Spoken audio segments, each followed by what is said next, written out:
And it's an opportunity for you to, I'm sure you saw the flyer and you saw different things, the perks, the opportunities for grants, the opportunities for speed mentorship, and also extended mentorship engagement. Welcome to this event, and I can assure you, if you stick around, you pay attention, and like my friend Okoyemi, you are inquisitive and you are able to ask pertinent questions. You will leave this place with insights you couldn't have imagined. And most importantly, this is a kingdom event, and it's an opportunity for us to expand God's kingdom in the workplace. So whatever you do, whether you're in business, you work in 9 to 5 like myself, whatever area of life you find yourself, it's all for the purpose of the kingdom. And I'm sure this program, this event is going to bring you into that awareness. So without further ado, I'd like to say on behalf of the lead pastors of Global Harvest Church and of course the Discovery, I say welcome to the Future Force Business and Career Fair 2023. Can we put our hands together for ourselves, please? So I'd like to call up to the stage and for the opening address, the associate pastor of the Discovery Maryland Lagos and my own discipler, Pastor Elijah Ayodele. Give me a round of applause, please. Wow. So nice to have every one of us here.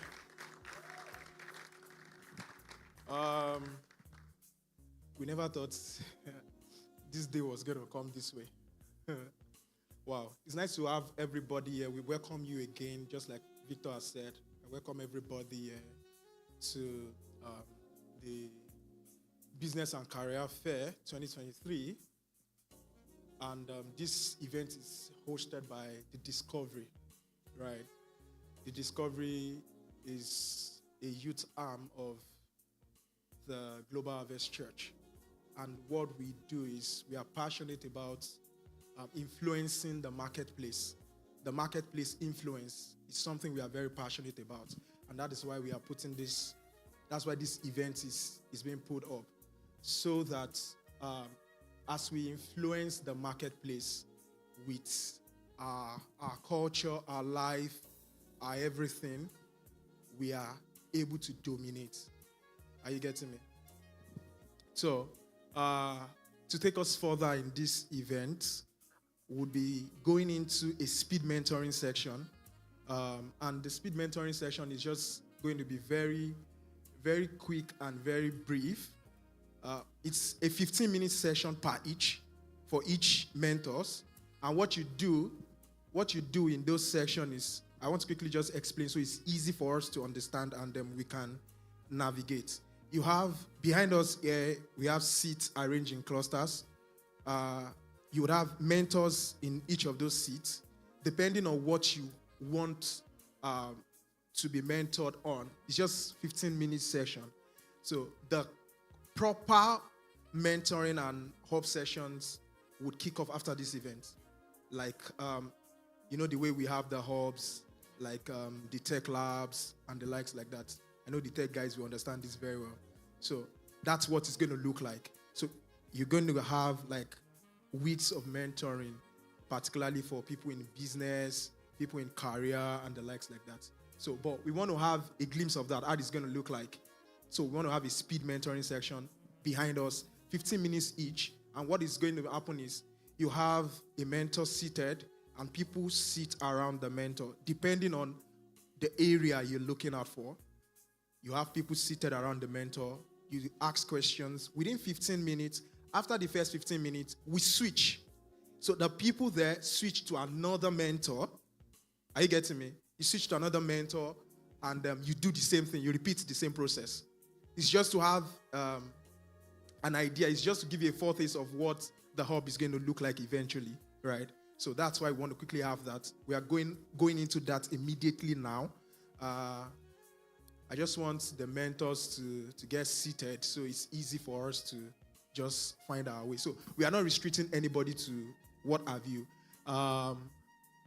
Over there, I know we have the employability, we have career, we have wellness and mental health. We have sales and marketing. Yeah. We have sales and marketing there. Another one I know we have there is legal. We have legal there. So if you're interested in a legal part, you have them there. As you have that as well. Business, yeah. You want to register your business. You have a business name. You have a business you're already running. You've not registered it, and you already have a name that is already getting popular. One of the easier way for someone else to just steal the name and register it. Once someone registers the name, it's no longer yours. Regardless of what work you have put into it, you lost that name already. So in order for you not to lose that, just secure the name. So we have someone there that would guide you through the process.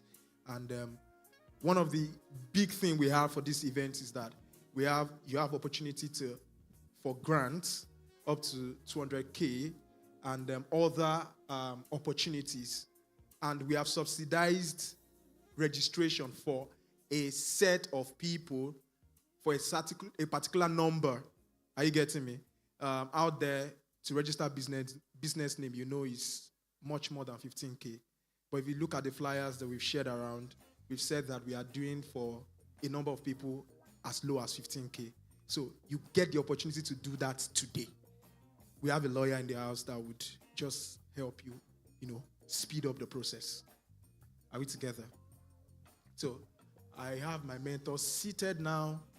So right about now, we'll be moving into the speed mentoring section. And quickly, because of our time, we want to be very time conscious. 15 minutes for each section. So after the first 15 minutes, we switch another 15 minutes, like that. So we just have like 3 rounds. That's about 45 minutes in all. Are we together? So we can just file up to the back, locate any section. Legal. Oh, okay. So that's legal. So we can just file up to the back and just move just like that. Just locate whichever section you would love to go to, and then you can move there quickly. We have them at the back already. We have the mentors at the back already. So just look for anyone that suits what you want. You can also go business, what have you, everything. Digital space, the creatives. We have the creatives at the end there. So whichever you want, you can just switch into those space and just get yourself. So just give us like 5 minutes to locate a spot and settle in. Then our 15 minutes kicks off.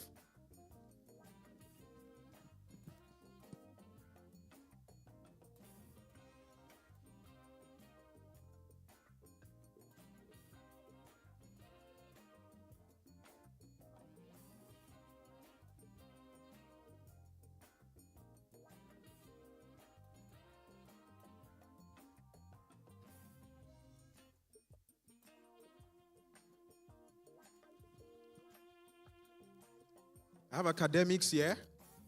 We have creatives there. Creatives. You're in the digital space. You like creatives, designs, and what have you. That's it there. You like animation and the likes of it. That's it there.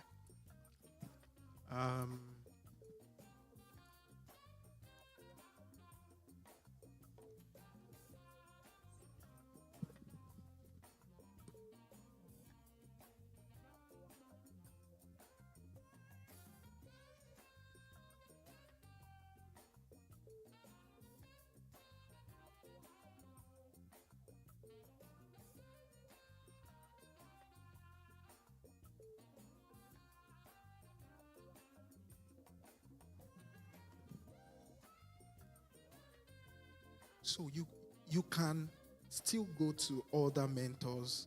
You're still going to have a 15-minute switch. So when you're switching next, you can come back to a particular spot. If a particular spot is filled up, you can go to other ones. When we are switching, you can switch.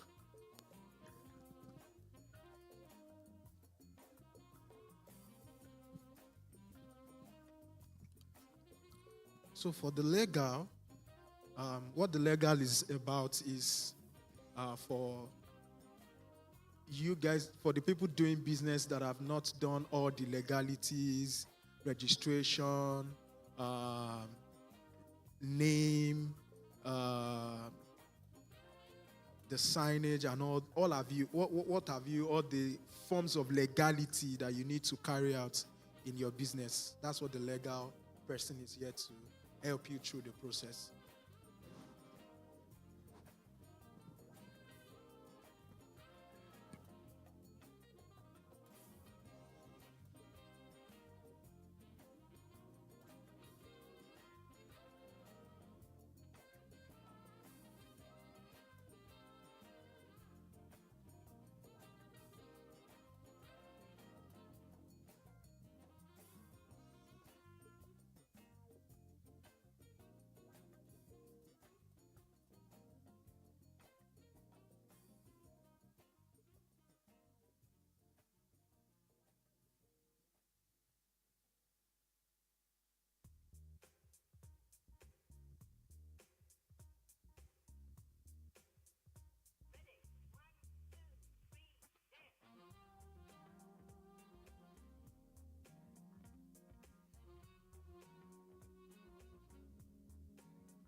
All right, guys, let's be rounding off the first 15 minutes. It's just for us to have a taste. So this is just to tell you that you need to get set for the hub. All the mentors will be waiting for you in the hub. So we want you to have a taste, and that's why we are doing this. So we'll be switching in 2 minutes. We'll be switching in 2 minutes.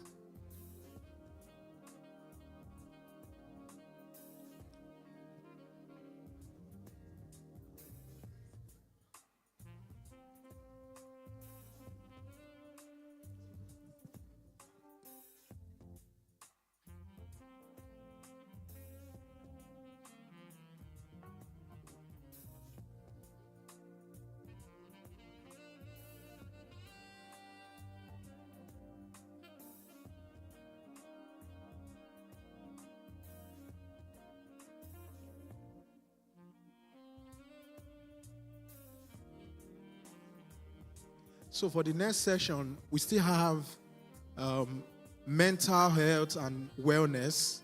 If you want to know about your state of mind, you want to understand how to keep yourself in proper mental states, help yourself in terms of wellness. We have a mentor in the house, a certified mentor actually. She's a certified mental health person, so I can guarantee what you would learn. And for the legal, like I said, you want to get all the legalities of your business done. You don't want someone to just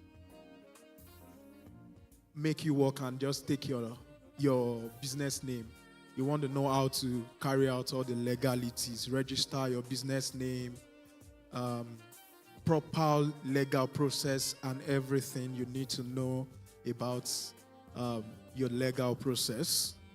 We have someone here in the house, and you can get your registration done swiftly and easily.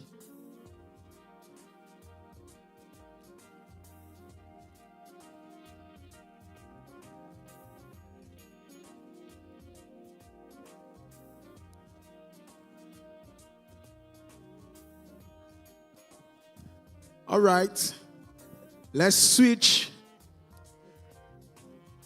All right, let's switch quickly. Let's switch. Let's switch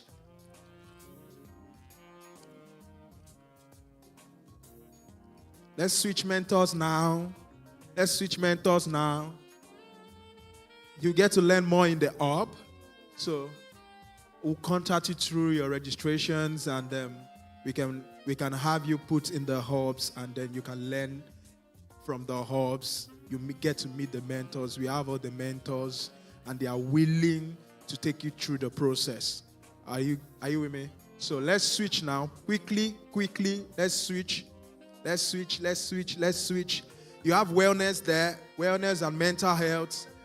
You have fashion and business. You have career growth. You have creatives and the digital space. This is tech here. And this is sales and marketing. All right, guys, let's switch. Let's switch quickly. Let's let the switch happen quickly.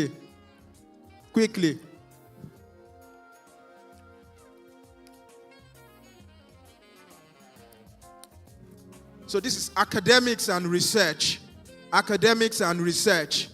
And this is tech. And that's sales and marketing. We have creatives there. So we have career growth here. We have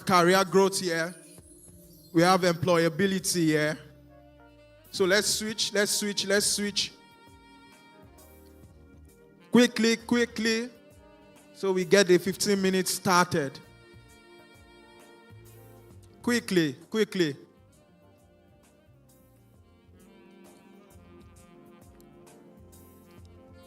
We know the 15 minutes is short. It's just for you to have a taste of what you get when you come into the hub eventually.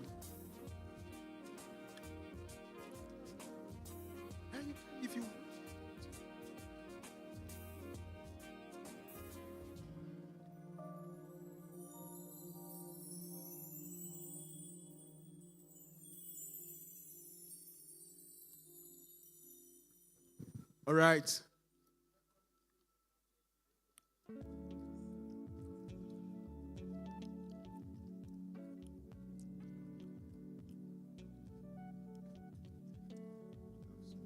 Yeah, I do.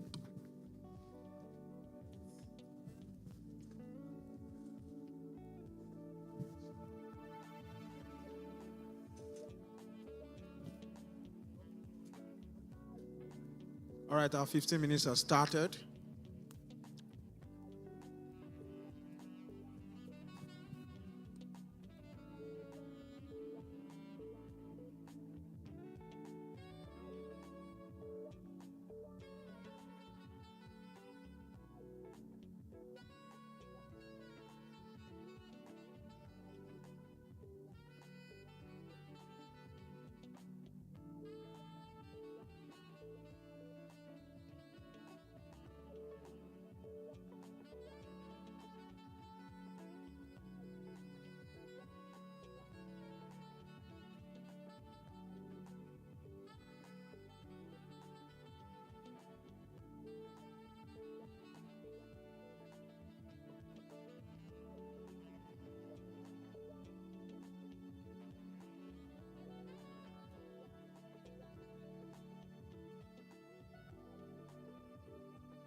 All right. We should be rounding up now. We have just 1 minute to the next round of 15 minutes. This is just to give us a taste. This is just to give us a taste of what the hub is like. So we're rounding up now. Should be rounding up now to switch mentors. Be rounding off now so we can switch mentors. So we can switch mentors.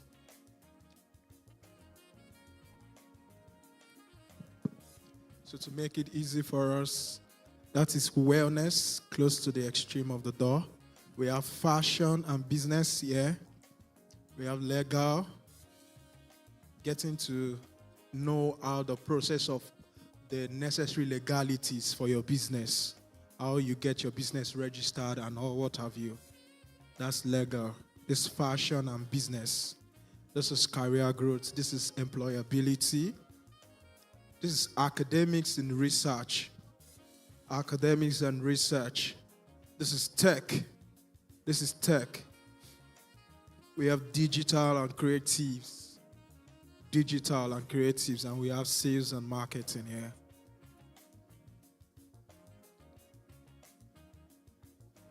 So let's get set to switch for the last batch of this speed mentoring session. Don't worry, you will still enjoy the hub. We have the mentors for you in the hubs, and you can get to learn and leverage the mentors because we have them. They are set to work with us. They are set to work with us in the hubs, and you can ask anything you want to ask when you get into the hub.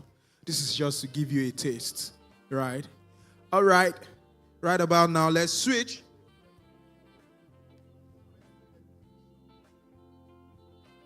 All right, let's switch. Let's switch.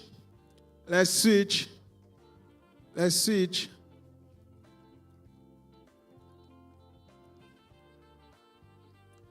Don't worry, you would get to meet all the mentors at the hub.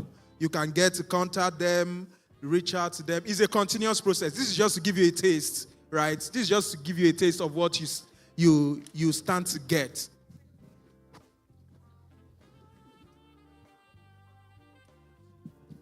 All right, let's switch. Let's switch. Let's switch. Let's switch.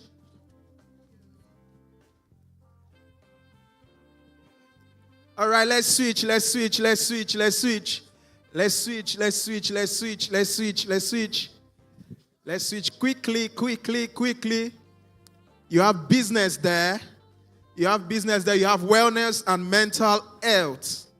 Wellness and mental health. This is the last batch. Wellness and mental health. This is employability. Employability. That's fashion and business. Fashion and business. This is employability. This is career growth. This is academics and research. You want to be a research person, this is where you should be. This is sales and marketing. Sales and marketing. Don't worry, guys. You will get the contacts of the mentors in the hub, right?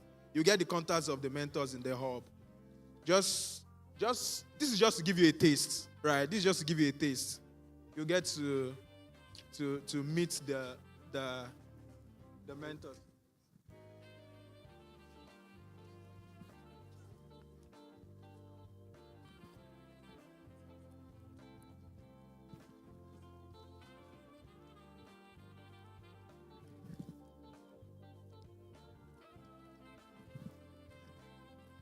But I hope we are learning because I'm going to ask questions, right?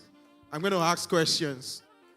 I'm going to ask questions before we go into the next sessions because what we have next is the panel session. So we're going to have the panel session immediately after this session. So let's get as much as we can get from this speed mentoring section. It's just to give us a taste. It's not the entire thing. This is just to give us a taste of what the hub is going to look like eventually. You have your mentors to yourself, and you can learn as much as you want to.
All right, we should be rounding up now.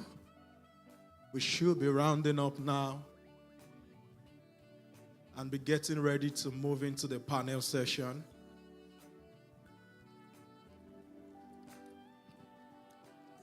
And we have our panelists ready in the house already. We have our panelists in the house already. So we should be rounding up. That's the last. I'll just ask us one or two questions before we enter into the panel session.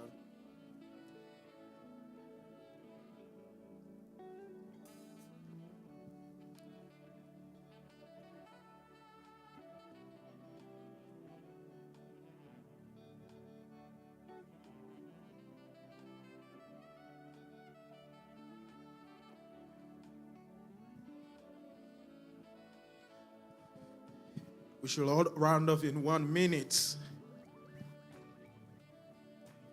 Round off in 1 minute. I know we have a lot of questions to ask. That's why the hub is there. That's why the hub is there.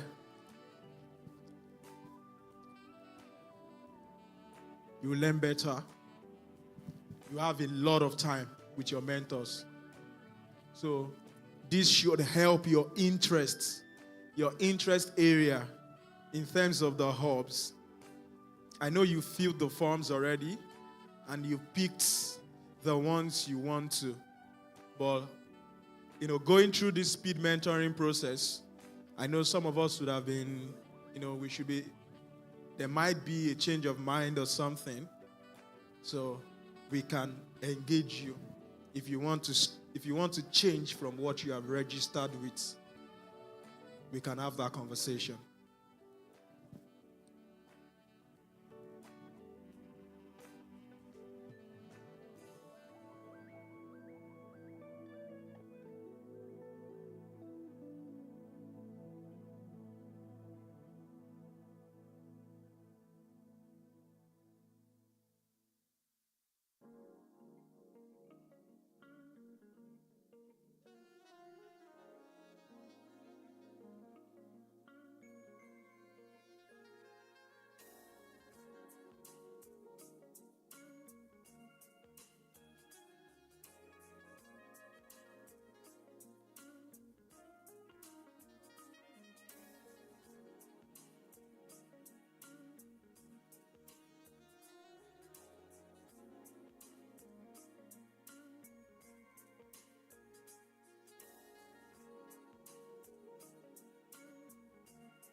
All right.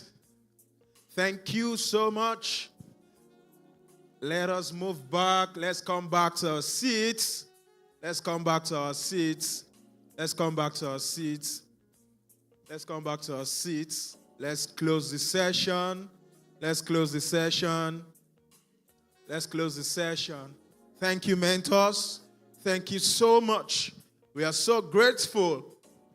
We are so grateful. Thank you so much for their time and the wealth of knowledge. Thank you so much. We are grateful. We are grateful. All right, guys, let's come back to our seats. Let's come back to our seats. We move right into the panel session. We move right into the panel session. If you enjoyed this, I can guarantee you will enjoy the panel session as well.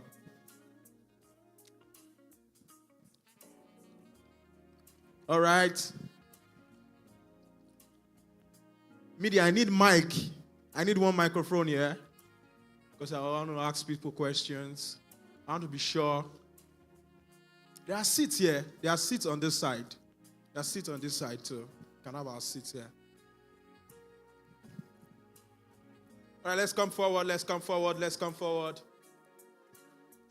Let's come forward.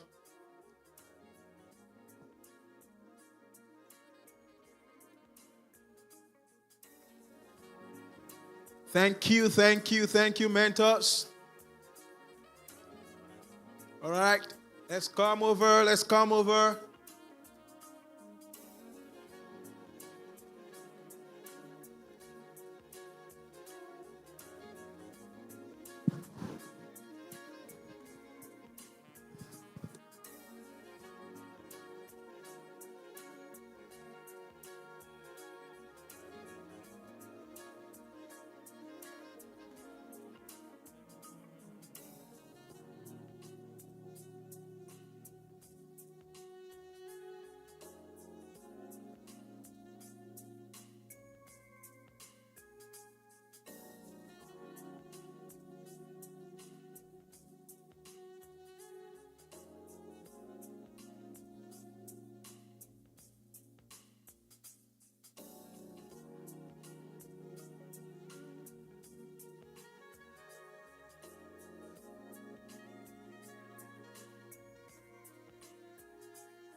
Yeah. You can sit here. The seat is for everybody. Just come over. No, nobody on this. Just those people on the. If you are sitting on that end, come towards this side. Hello. If you are sitting at the back, just come towards this side. It's better that way. I know some people were sitting here, right? Why are we running away from the seats now? Hello. Let's come forward. There are spaces here. Let's come forward. All right. I need 2 volunteers, right? 2 people just to volunteer. The speed mentoring section. How was it? So that I don't ask questions. Just tell me. I just need 2 things. What the speed mentoring session was like for you. What it brought to life for you. Right? What the speed mentoring session brought to life for you. Did it change anything from what you had in mind? Was there a switch, or based on what you want to do is still what you have in mind to do? Are you getting me? So I just need 2 volunteers, or I just call people randomly. 2 volunteers. All right. Are you volunteering too? All right. Let me give you the mic. Yeah. Thank you. No, you can talk here. I was at mental wellness. Okay. So You had the mental wellness session. All right. She talked about speaking up. Okay. Speaking up. Yeah, that it helps in terms of maybe you are going through some Mental breakdown. Okay. So I had issue with that. I don't know how to relate with people. Okay. Sharing my problems. All right. From that, I learned how to open up. Oh, okay. All right. So, and secondly, I moved to sales and marketing. Okay. So, and in my workplace, we are currently. Sorry. Can we hear him at the back? Can you just project a little more? Okay. In my workplace, Correct. we are battling with sales. Sales is not moving. Okay, you have sales issue in your office. Yeah. Oh, okay. So So you've gotten some ideas some you can ideas, use. yes, that I can use. Nice. That's good. Who was my second? Okay, I have another person. All right, I'll give you the opportunity. All right, let me give him the mic. So, firstly, Yeah. I was able to gain exposure Okay. in the creative phase and unanswered questions. I gained strategies. Wow. Unanswered questions. Yeah, I was able to gain strategies on how to bring to realities my innovations and how to apply tech in different areas, and also on how to stabilize things. I've been having some questions in my mind and don't really know how to go about it. Wow. So with question and inquisitiveness, I was able to bring answer questions to that. And Wow. also, secondly, in the area of tech, I was also exposed to several things I could learn to bring my ideas to manifestation. I was able to awesome. learn those things. Yeah. Awesome. And lastly, in the area of research. it helped me, Okay. The research and academics. Yeah, when project work in school, how tactical. Okay, you're a student, right? Yeah, I'm a student. Oh, fantastic. Project work in school, how tactical and ethic it has been to, reduce the combativeness and things like that. So I was able to gain a lot of knowledge. Thank you. Awesome. That's nice. Let me give him the mic. So now you'll be able to stay in the hub because the essence of the speed mentoring is just to give you a taste, how the hub is going to look like, what you should expect. So I believe we are seeing the importance of the hub, right? All right. You can go ahead. Okay, so I got a solution to a little issue I was having. I used to write and post them on my blog. Okay. So in the switch of career from journalism to transport management, I think I lost a little of that touch. Oh, So, okay. The advice was very helpful. That is to write, to jot down what I experienced in my daily activity to help get back. So what session was that? That was in creative and Creative, okay. Awesome. Thank you so much. But I didn't see any lady say anything. No. It was just guys all through. What's going on? We practice gender equality here. We are all for gender equality. So I didn't see any ladies speak. All right, not to waste much of our time, we'll go right into the panel session. And to take us in that session, to host that session, is no other person than Segun. Is going to be anchoring the panel session for us. And we would have our panelists come up as their citations are read to us. So Segun, please.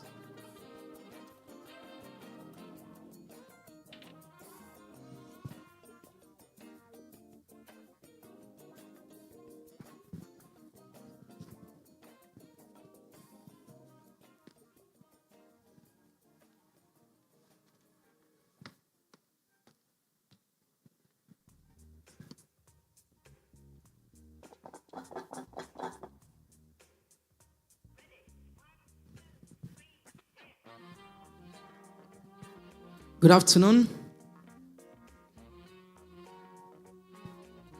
Good afternoon. Are we tired already? Yes. Okay, how do we make it lively for you? I had one here. How about I tell you that there is item 7 waiting for you after this session?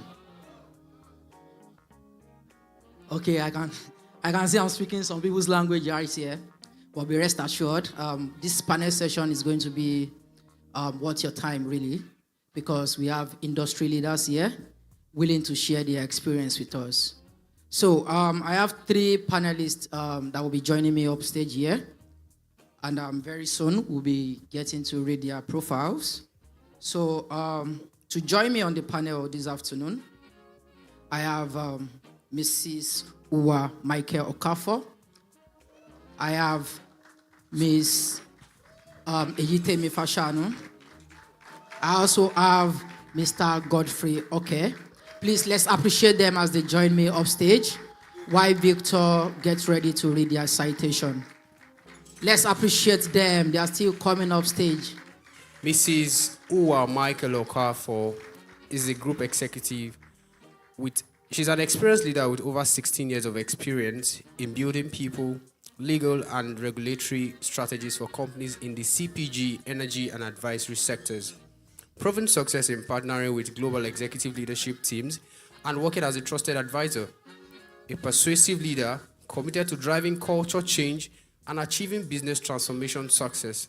She's also a chartered accountant, a certified global professional in human resources, an excellent communicator, and a manager of high-performing teams. If you're not too busy, welcome once again Mrs. Ua Michael Okafor. Eyitemi Fashanu is the CEO and co-founder of Research Ready Hub. Eyitemi Fashanu, a young thought leader with a BSc in economics and MSc in energy economics and pursuing a PhD in economics at Covenant University. She is a research fellow of the Center for Economic Policy and Research. She is also CEO and co-founder of Research Ready Hub, which is responsible for empowering 200 plus individuals with research skills. Welcome once again, Eyitemi Fashanu. Mr. Godfrey Oke. He's the founder and managing director of Ellen Outsourcing. Godfrey is a proven entrepreneur, strategic innovator, and leader. He has a strong background in internet technology, media, and telecoms infrastructure projects with a strong bias for end-to-end media content delivery over different platforms. He co-founded and still sits on the board of a telecoms outsourcing startup with over 1,000 staff serving the telecoms industry across West Africa. Once again, welcome Mr. Godfrey Oke.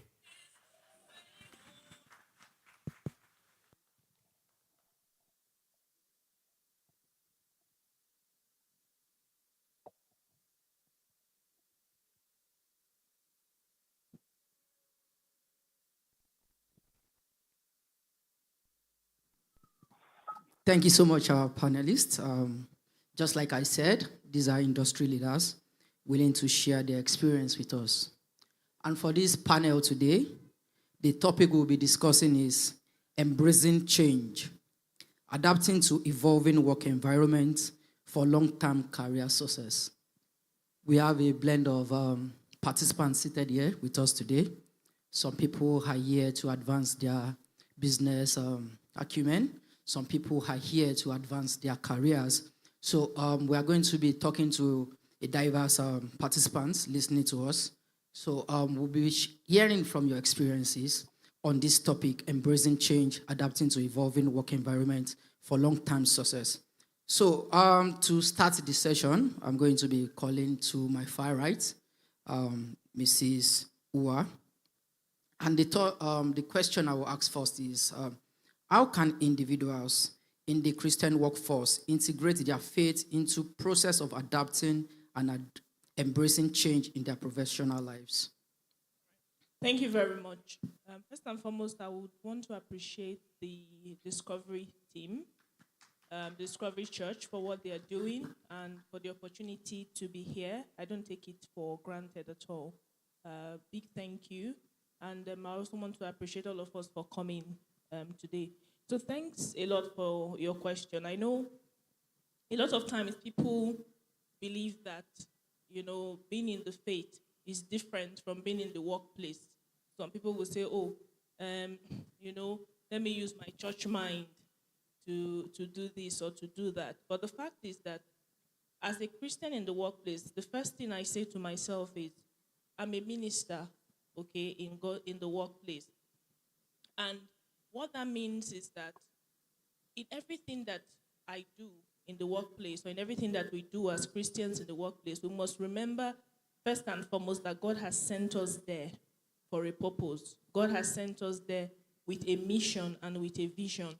Now, once you remember that, and you also remember that even the work that you do is anchored in His faith, I can tell you that it would guide and determine how you conduct yourself, even how you do your work in the workplace. So I really don't see myself as a different person when I'm in church, and when I'm at work, I'm a completely different person. It's the same person, it's the same principles, it's the same character, and it is the same behavior. So when we, I hear a lot of things when I'm in the work. People say, oh no, this person is a pastor, don't look at it, that one is in church. But here now, when we are talking about money, that is when you will see the real human being. So how do we blend our faith with the things that we do? I think it's quite simple. It's just realizing that irrespective of where we are Christians. In the workplace, the Bible talks about, the servant. And sometimes people don't like it when we say this, that, oh, the servant Lord mentality. But the fact is that the way an employee is defined, okay, an employee is defined as a servant, really. So I say to myself, as a servant, how do I serve? And the Bible has, taught us that when we serve as unto the Lord.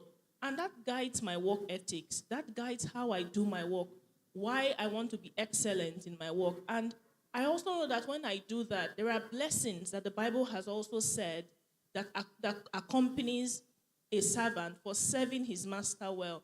I can then go to God and say, because I have followed, I would also identify with these blessings. And that way I see very, very unusual success with me in the workplace. Thank you so much for that answer. And if we follow through, really, she made mention of something very, very instrumental. She said, there's no distinction in your life as a person in church and at work. You are still the same entity. You are still the same individual. So there's no sharp difference that, oh, I'm meant to behave this way when I'm in the workplace, and when I'm back in church, this is the behavior expected of me. So I know that a lot of us came here with questions, a lot of gray areas we want to clarify. We have our panelists here which will be answering them as time comes. So media, please help me with the Slido link. If you have any question, you can start putting out your question now. The Slido link will come up now, and you can put your question up there, and when the time comes for it, we are going to be addressing that. So I will move to Ms. Eyitemi right now, and I will ask the question that, in the pursuit of long-term career success, how can faith-based principles guide professionals in navigating challenges and uncertainties? All right, thank you for that question. I would first of all align with Mrs. Uwa to say a big thank you to the Discovery for this amazing initiative. I wish I had a lot of this as little as 5 years ago. Just 5 years ago. This would have been very, very amazing. I'm not even talking 10 years ago. 5 years ago. So you are very blessed and privileged if you're sitting in the audience right now. So Discovery, thank you very much. To your question about faith-based principles, I'll stick to one principle because it's my core message. Anywhere I go, it's what I say. My message is research. That's my message. There was something Pastor Sam Adeyemi said in a video that I was watching a few days ago. He called culture autopilot. Like, he made the two words synonymous, culture and autopilot. And I had to sit down and really think about it. Like, what is he trying to say? And this is what he was saying. That if you want to understand the people and why they are the way they are, why they do what they do, check what they do on autopilot. Check what they do without thinking. Check what they do just by being them. So, for example, you look at the Yoruba people. What is one thing that you would say Yoruba people always do? How do you identify a Yoruba person? How? Somebody answers from the audience. Amala. Pepe. Sorry? I cannot hear you. Party. Owambe. With all those gele that are always reaching. Then nobody mentioned that they kneel down to greet. Or even if you don't kneel, at least you will bend. Your height has to reduce. Your height must just reduce. So there are some things that are peculiar to the Yoruba culture. It doesn't necessarily mean that every single Yoruba person does these things, but on the average, that's what the Yoruba person does. And it cuts across different groups of people, different organizations, anything that can be called a system. There is something that usually drives them that everybody does on autopilot by default. Now, for any system that is working, check the systems that are working, whether it's a country, whether it's a company, whether it's a family, whatever system that is working, one culture that they have is the research culture. Is the research culture. They do research on autopilot. And when I say research, I'm not talking about final year projects. That's not what I mean. At the heart of research is your ability to ask the right questions to the right people so that you get the right knowledge that you can use to do the right thing that will propel you, that will move you forward. So, in any system that works, they have learned that it is important for them to keep asking the right questions. Because if they are going to make impact, if they are going to be able to reach the goals that they have set for themselves, then they need to do some particular things. So they ask themselves, what do I need to do to move from here to there? What do I need to do to move from here to here? Anybody that is not asking themselves that question, you have not started your life. Because the first thing is they've already identified they need to move to B. Have you identified your B? And that B, you will identify it from what God has said about you. Which is where we are coming back to. That if we are going to be able to live out faith-based principles, then we need to be talking about God. Because faith-based is equal to God. Without faith, it is impossible to please God. Right? So you're talking faith-based, you're talking about God. So if I need to move, then I need to even first of all know, where does God want me to go? When I've answered that question, then I'm now asking, how will I get there? Then God will give you ways. He will give you insight. Do this, do that. Meet this person. Study that. Attend that event. Meet that person. Follow that person on social media. Because all these things, if you obey them, then you are going to get to be. But the beginning point is knowing who God is and what he's saying about you. So how vested are you in trying to find out what God has said about you? And that's where the research is coming in. To research is to find out, really. How vested are you in searching, in asking questions? Many of us don't ask questions because in primary school, if you ask questions anyhow, they'll flog you. Anytime you want to ask question at home, your mommy will say, you're disturbing me, leave me, keep quiet, can't you see I'm busy? So every time you wanted to ask a question, somebody was shutting you down. And it's already affecting you now because you are thinking that research is still when you are doing final year projects. No, backtrack. Before it was final year project, it was your ability to ask questions, the right questions that will get you from A to B. So I will reiterate again that faith-based principle that stands out the most for me is to find out, is to ask questions, is to research, because that's where the journey starts from, and that's what will guarantee whether you're going to get to where you're going or not. Thank you. Thank you so much for that. If you listen well, she made a statement that you need to ask the right questions from the right people so that you can make the right decision. And that is a very, very important thing. And as well as the fact that we need to recognize the place of God. If we are going to work with these principles that are faith-based, we need to recognize the place of God to direct us. So to Mr. Godfrey now, I want to ask, we've been talking about adapting to change in the work environment. A lot of things can switch in a very short time. How can we put in our Christian values to contribute to creating a workplace culture? Thank you very much. I'm standing on existing protocols. Nice to be here. Number one,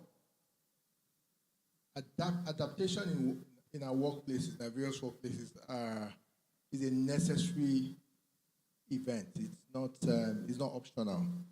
If you do not adapt, things will change and leave you. Now, as Christians, our Father God is a God of excellence. So if God does things perfectly, what are we supposed to do? Do things excellently and perfectly.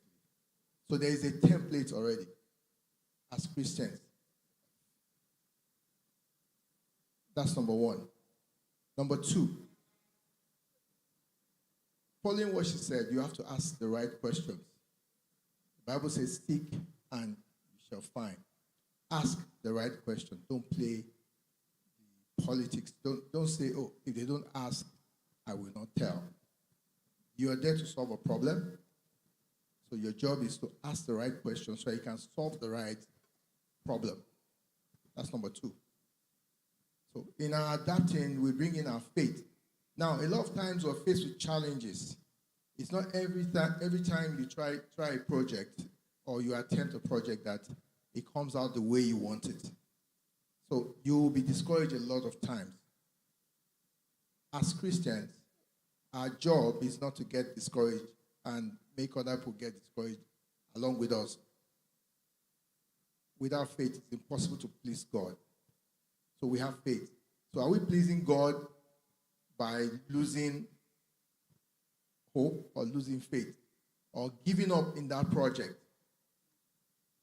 So I've just highlighted 3 things that helps adaptation or the ability to adapt in an environment where we are faced with challenges, with work, with expectation.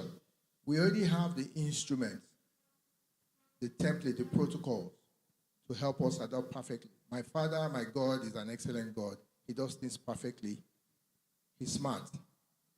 He creates, he's always changing. So why am I not supposed to follow the same template? So I change, I adapt, I'm excellent. So if my report is supposed to come in by 12 o'clock, it should come in by 11 o'clock, 11:30. I try to be better than my counterparts because I'm an excellent person. That's my mindset. And I do not give up because when the challenges come, you go back. Your boss is not interested in, oh, I tried my best. He wants to hear that I've solved the problem. Of course, they know it's difficult. And what will keep you going, what will keep you challenged is the fact that you know that you can do all things through Christ that strengthens you. So those instruments, you start pulling out those instruments from your bag. Faith, resilience, an excellent mindset. Adding those 2 together will end up cooking a very, very, very efficient soup in a workplace environment. Thank you. Thank you so much for that. Following God's precepts, following God's templates helps us to adapt in every challenges, every situation we find ourselves in the workplace. We have some questions here dropping in from the participants. Please, you can make use of the code up on the screen there. You can log into slido.com and use the code 33444841 to send in your questions here. So I have 2 questions here waiting, and I think I'm going to ask Mrs. Uwa. You work in the HR space, and there's a question here saying, what's your advice for someone juggling a 9-to-5 job with a business project? How can the person maintain and improve their mental health? Thanks a lot for the question. So I get this question all the time about how do you want to work and at the same time run a business? Okay, so I'll say a few things. Number 1 is, what exactly do you want to do? Do you want to do career or do you want to do business? Because in my experience, and I've been doing this, I've been managing careers for over 17 years now. In my experience, okay, it is very difficult, except you have somebody else that is running that business for you, okay, on your behalf, and you don't have to be the main person doing it. It is sometimes very challenging to manage both. And I'm saying this because when I started off my career, I had a lot of side businesses, so I'm speaking to you from experience. I used to have a boutique in my boot. So I would work, I would sell to my colleagues, and during the weekends, I would also check up on my clients to get them to buy and so on. I could do that conveniently when I started off with career, and I was in the early stages of my career. But what I experienced was that as I began to grow in my career journey, it started becoming difficult for me to be the one, doing that. Because as an entry person, it's easy for me because my tasks are routine. I know exactly what I'm doing. Often than not, by a certain time, I know I can be off work. But as I grew in career, because as a manager, nobody is telling you what to do, but you will know the days that you are expected to work more hours and the day that you can go home. Because at that point, you are virtually managing yourself, you are managing a team. So I realized that it became very, very difficult for me. And then at a certain point in the level of my career, I had to just, concentrate on doing other business or investments. So the kind of investments and business I do today are things that don't really, take my time. So I can invest in stocks, I can invest in money market, I can invest in other businesses, and I'm not very, very deeply involved. So I would say the first thing is, what is the time that you have available? Okay, because anything you focus on grows, right? At a point, I had to say to myself, I want to do career. I'm a career person, okay? I used to say to my husband, I said, I'm a career person, and it's career that I want to do. When I made that choice, then I focused my time 100% into my career. And I say this, when I manage my team, I say to them, I'm going to push you. You are going to work. But what I promise you is that you are going to know these human resources like no other person knows it. And your career is going to accelerate. So most of the people that have worked with me as managers, at least I have 2 of them that are now heads of human resources in other businesses. Why? And they did this transition in a space of 3 to 4 years. The simple reason is because, yes, we were working hard, long hours, and very fast. But what was happening is that they were also getting knowledge in an accelerated form and process. The fact is that you cannot cheat a process. Everything is a process. Whether you are doing business is a process. The day you start may not be the day you start making 100 million, right? It's the same thing with career. The day you start is not the day you become a global CEO, okay? It's a process. And what you put in it is what you get out of it. Because with career, it's a game of value, okay? In the team, who is bringing in the most value? And that value will require your time. So if I go back to basics, what amount of time do you have today? Is it enough to give the 2? Or can I find somebody? I have this lovely business idea. Can I find somebody? What do you want to do? Is it career or is it business? So we know that the career is just a placeholder for you to make the money that you need to finally transition into the business.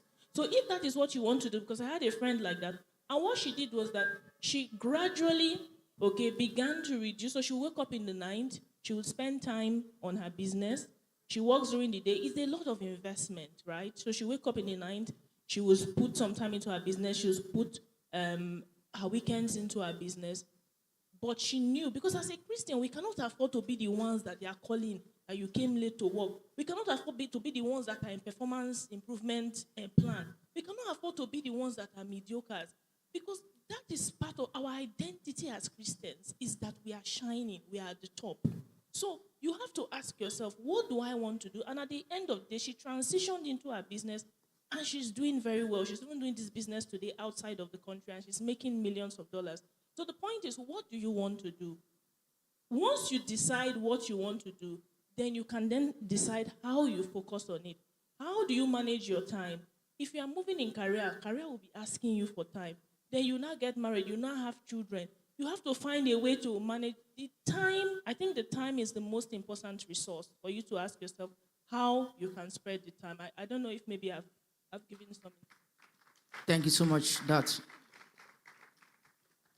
Mr. Godfrey, I don't know if you want to add to that. Sister Owa said a lot, said almost everything. There's room for also, because everybody that transitioned into business started with a career. So she's not saying that it's not possible. The reality is you need to create the time. Both of them are going to demand your time. If you give this whatever you give time to will grow. If you give more time to your career will grow. But what about those of us who have given time to career and we are at the point where we want to transition to our business? For those of you, it's going to be based on value. You need to create time to create that value for your clients. Most times, except you have somebody who is running the business for you, it's going to be difficult because when they call you, we have a pitch for you. You say, oh, you start lying to your boss. You have to go to the hospital. You have to go for one exam. So a lot of times, working solo, except it's in a digital space, like in this generation now, you can close by 5 in the evening, go home, pick up a job on Fiverr, do design for someone on Fiverr, make some money. Those are part-time jobs. Those ones are doable. You can do it within a couple of hours. You go to bed. But to start a business, full-time business, you have to focus on one. And when you're ready to transition, you have to leave one and move on with your business. But before you move on, try and do your business case very well. Do your risk analysis, see where you'll be able to make money every day. Then you can now decide that, okay, I'm ready to move on. Let me leave this business. But most times it's going to be very challenging doing both of them. Like you're a fashion designer or you are in marketing. And there's going to be a lot of time conflict of interest. If you work for a media house and you're picking up media jobs, your boss finds out there's trouble. So you have to, at some point, you have to step back from one to move into the next one, except they are not competing. Both, the summary is you need time for both, and you have enough time for both of them.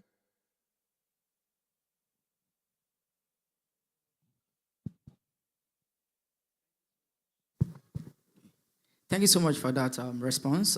If there is anything they both speak to, is for you to know the time you have available for that career or for that business. And one thing Mrs. Uwa said is you can't cheat the process. There's always a process to everything. So Mr. Godfrey, again, I'm going to ask you, based on the topic we have for this panel itself, which is embracing change, adapting to evolving work environment for long-term career success. How do we embrace change and fully adapt this into this work environment, really? Because we have a lot of people here that are still in a phase where they are still studying and they are looking for forward to a career, looking forward to business also. But how do we embrace change? You talked about some form of transition from a place to the other time when you were speaking, but embracing change itself. How do we fully adapt into an evolving work environment for long-term success? Okay, this question is a little bit broad. So I'm going to answer broadly. Okay, sir. Okay. Embracing change, basically, the environment we're in now, technology is changing pretty fast.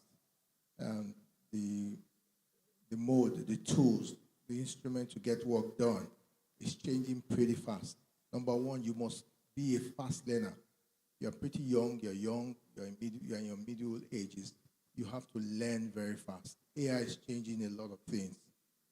Digital media has changed a lot of things. So you cannot just graduate from school, or I'm an accountant, and this is what I know how to do. I've employed accountants that don't know how to use software.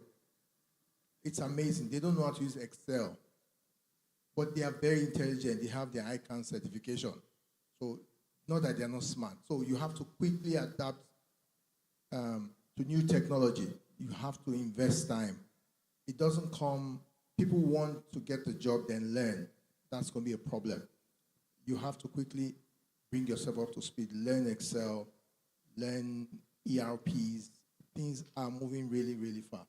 So number one, you have to adapt to new technology, new method of doing things. And number two, it's basically a change of mindset. And the way we used to do work is I go to work by 5, by 8 a.m., close by 5, or 8:30, close by 5. Things have changed. Like she said, when you need to put in the time, the work will tell you need to put in the time. You don't need your boss. You don't need your boss to say wait 1 more hour. And they look at all these metrics to give you the advancement, the incentive that you might think you don't. It's not a must that they must give you the incentive. It's not your right. It's called incentive, the bonus. And those are the things, the metrics that most organizations will look at before they give you something better, before they give you a project to manage by yourself. So those two key things, I believe, will help you adapt quickly. You came from an environment where you just learned. Now the mode of learning has changed. The mode of working has changed. Some people have not been to physical office in 4 months. They're working from home. They're able to manage their time. And they're still working as effective as somebody who goes to the office. That means they must know how to use technology very well. Technology is key to that adaptation. Thank you. Thank you so much. Ms. Ejitemi, please, do you want to contribute to that? Okay, yes, I actually have a few things I'd like to say to that. That was a very amazing answer, sir, I must say. For me, because I've been able to take a sample of the room from the mentoring session, so I know that we have a lot of people that are still in school. We have a few people that are out of school and are already employees. Then we have a fewer fraction that are doing their own business. But the answer I'm about to give cuts across. The first thing I will tell you to do in embracing change is to ask God. I know it sounds cliche. I'm not giving this answer because we are in a church-organized event. I'm giving you this answer because it is what I do. It's what I have done. It's what I do. It's what I will still do. And it is always working. So I will tell you, please ask God, God, what do you have for me? What do you want for me? Because you don't want better for yourself than God does.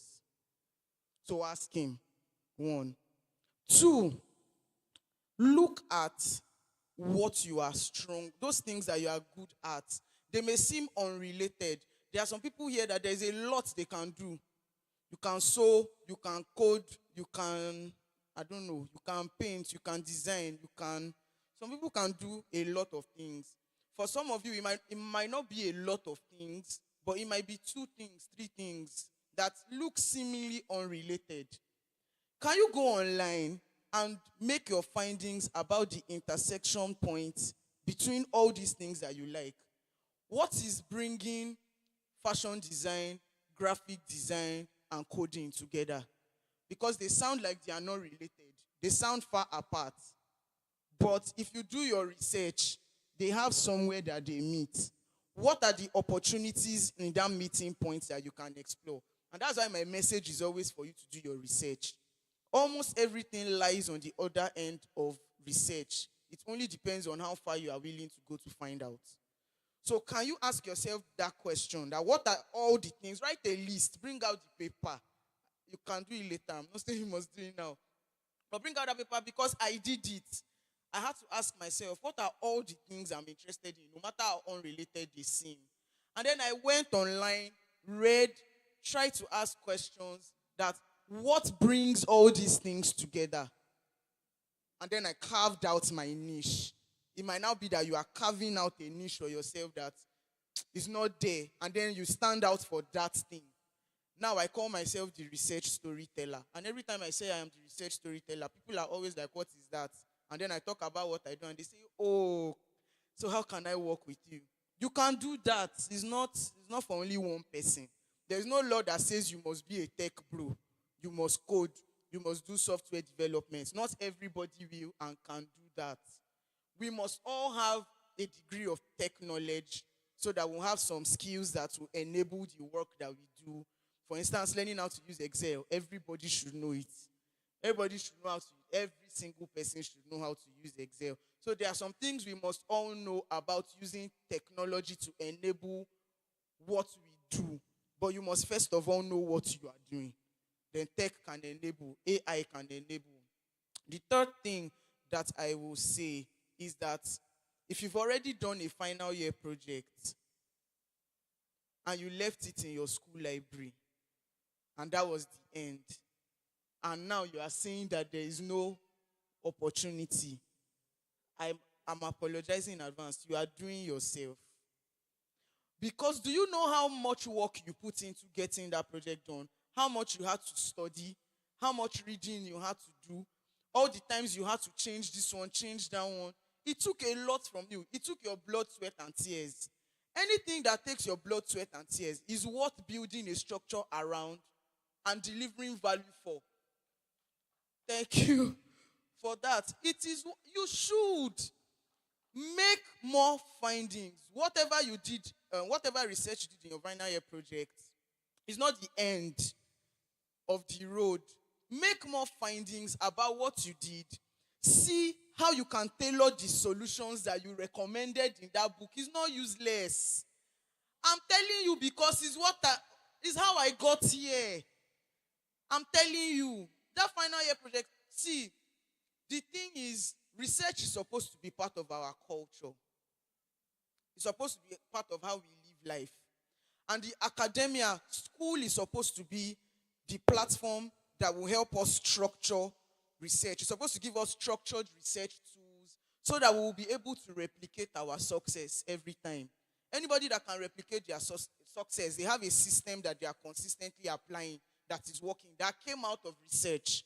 So school is supposed to give us that structured format of research that we can use to solve problems every time. Unfortunately, I don't want to say the academia has failed because the academia is still doing a lot of important things. I am still partially part of the academia. But the truth is, in a way, the academia failed because many of us, in fact, almost all of us in this room are still research traumatized. I borrowed that word from Mama, from Pastor Adiago. She's the one I borrowed it from. Many of us are research traumatized, so we don't know how to apply it to the problems that we are facing now. And research is supposed to be to the end that we solve problems, which is why we are here. You want to solve problems so that you create value, so that you get value in return. Money is just one of the value metrics. It's not all. So what I'm trying to say is, number one, ask God. Number two, do your self-assessment. What do I have in my hand already? God asked Moses, what do you have in your hand? He said, a rod, just a stick. God said, it's not just a stick. It was that rod he stretched over the Red Sea that he parted. It was the same rod that he used to hit the rock that God told him to speak to. Water still came out, but he served his punishments. But the point is, the rod was not just a stick. There's something in your hand now that you are not looking at, and you are trivializing because you are allowing society to tell you what you are supposed to do. Ask God, do your self-assessment, go back to your project. Thank you. Thank you so much for that. I think you want to appreciate Amor. She said something very, very profound, and she said, the more the information you have, the more adaptable you are in your work environment. I have a lot of questions here relating to tech, and I won't be able to take all these questions now. We have our tech mentor readily available for us. Deji is here with us, and he's going to be taking these questions. We are going to be taking them at the up. But before we finally go, I have a question here for Mrs. Ua.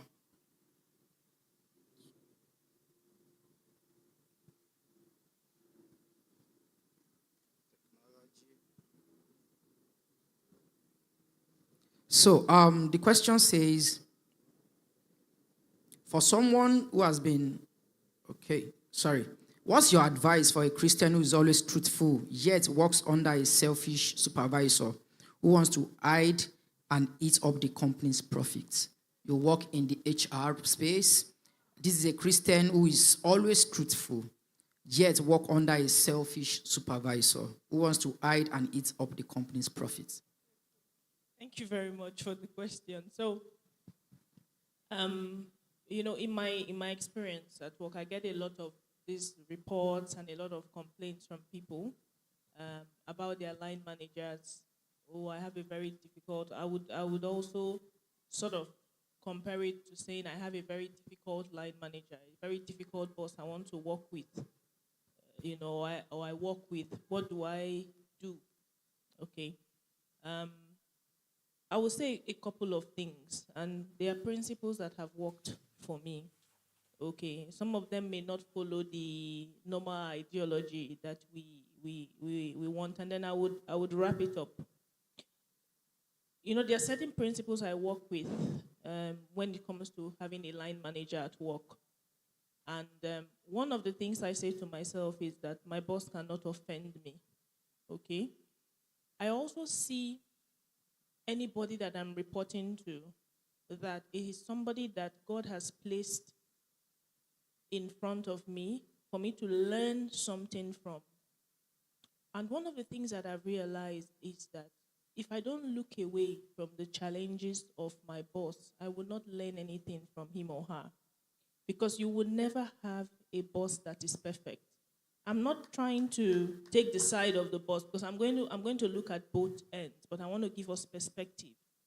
You need to approach, if you want to do work and you want to do career, you must approach it with certain principles. One of the things I say is, my boss cannot offend me. That's number one. Number two, the challenges of my boss, his character flaws, are none of my business. I will also explain why. So if my boss has a side chick and they're talking about it in the office, I would not join. It's none of my business. If my boss is a liar, it's none of my business. Because when I focus on that, there is a reason why he climbed to that level of career. There is something that he knows that is there for you. And I say to myself, no matter what, I must take that thing from him. And for me to take it, okay, because it is what you respect that you attract. I would identify those things in him that I want and begin to respect them. And sooner rather than later, I see that I begin to know those things. The third thing I also say is that whatever my boss has discussed with me can never leave the both of us. So anything he says to me, no Mr. A, B, or C can never hear it. Because I know the day that I can get my boss to be able to be free to show his weakness in my presence, I've virtually gotten all of him because he will open up, he will teach me the tricks, the secrets of those things that he's doing. He will tell me how he got there. He will tell me, he's the one that will tell you, these are the decision makers in the organization. These are the people that you should shine before, that will elevate your career. He's the one that knows, because every single time, and I let people know this, every single time your performance, your promotion, your career advancement will be discussed, you will never be in that room. It is people that will have to say your story. And your boss is a very critical voice in that room, okay? You need to understand that if you now have a boss that is unreasonable, because there are genuine cases like that. Because I also say to people that you also need to be the one providing value for your boss. If you are doing his work, you are making your boss shine. I say the first responsibility you have is to make your boss shine. If I'm in human resources, if my boss begins to get questions about human resources, the board is questioning him, I have failed. My job is to make sure that every time he sits in the room, anything that has to do with human resources, he doesn't have to bother about it. At that point, he should be commended, he should be praised, okay? If I'm doing that, I'm giving him that kind of value, and he still hates me, then I know that it's a spiritual problem. Because it is impossible for you to dislike the person that is providing you value. There's something that is just wrong, okay? And then I have to say, you know what? If this person will not appreciate my value, then God will move me somewhere else where my value will be appreciated. And I draw back to the spiritual principles by which I live and by which I conduct career. And I say to God, I am doing that which you have asked me to do. But you can see that it is not being recognized. I am telling you that God will answer. The workplace is a very spiritual environment. Don't be deceived, okay? Don't think that everybody is just coming to work like you, that you are just coming. You must leverage the spiritual strength, principle, and superiority that you have every single time. And then you will see that your boss cannot challenge your success. Your boss cannot be the one standing in front of your success. And if he is siphoning the company's resources, is doing things against the company, you can also pray about it. Sometimes you can just do a prayer that, let the eyes of the understanding of the business be enlightened. Let everything that is secret be opened. Anything that is doing secretly, you'll be shocked. It will be opened. So, understand the power that you carry. Understand the power that you have as a Christian. Your ability to control things. Your ability to take charge of kingdoms. To rule in the midst of your enemies. The Bible says that he will provide a table. Okay? He will prepare a table for me in the presence of my enemies. So my focus is not on, those things are variable. My one focus is God, his principles, the blessings that he has upon my life. And I leverage it, okay? And I place my loyalty on God. I do the right. I support my boss. I love my business. I bring value every single day. When I go to work, I say, this work I've come to, I'm going to give account of it. So I will not spend time on social media. I know the business has paid me minimum for 8 hours today. I will give the business their time. I will make sure that I'm not cheating the business. After doing that, I can go to God and put my strong points. And I tell you, those other things, they will not be something that will stand in your way. Please appreciate her.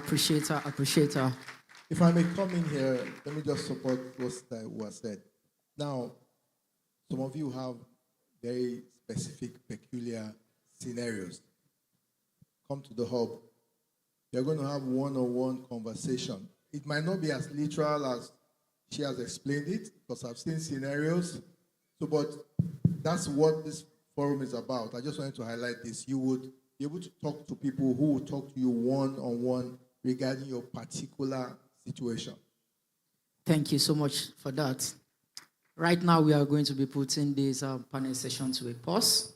I know there are a lot of questions here we are not able to take right now. Just like Mr. Godfrey said, the hubs officially opens after this event, and we have people join their various hubs. You can bring your peculiar cases to these hubs, and they will be duly addressed. As our panelists will be stepping down, please, I want us to put a round of applause for our panelists.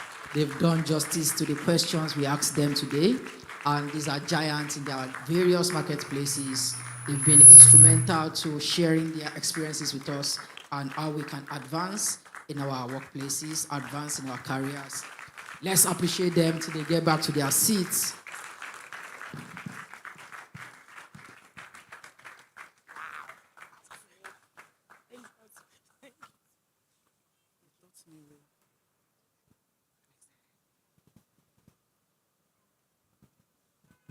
Mrs. Ife Adiago.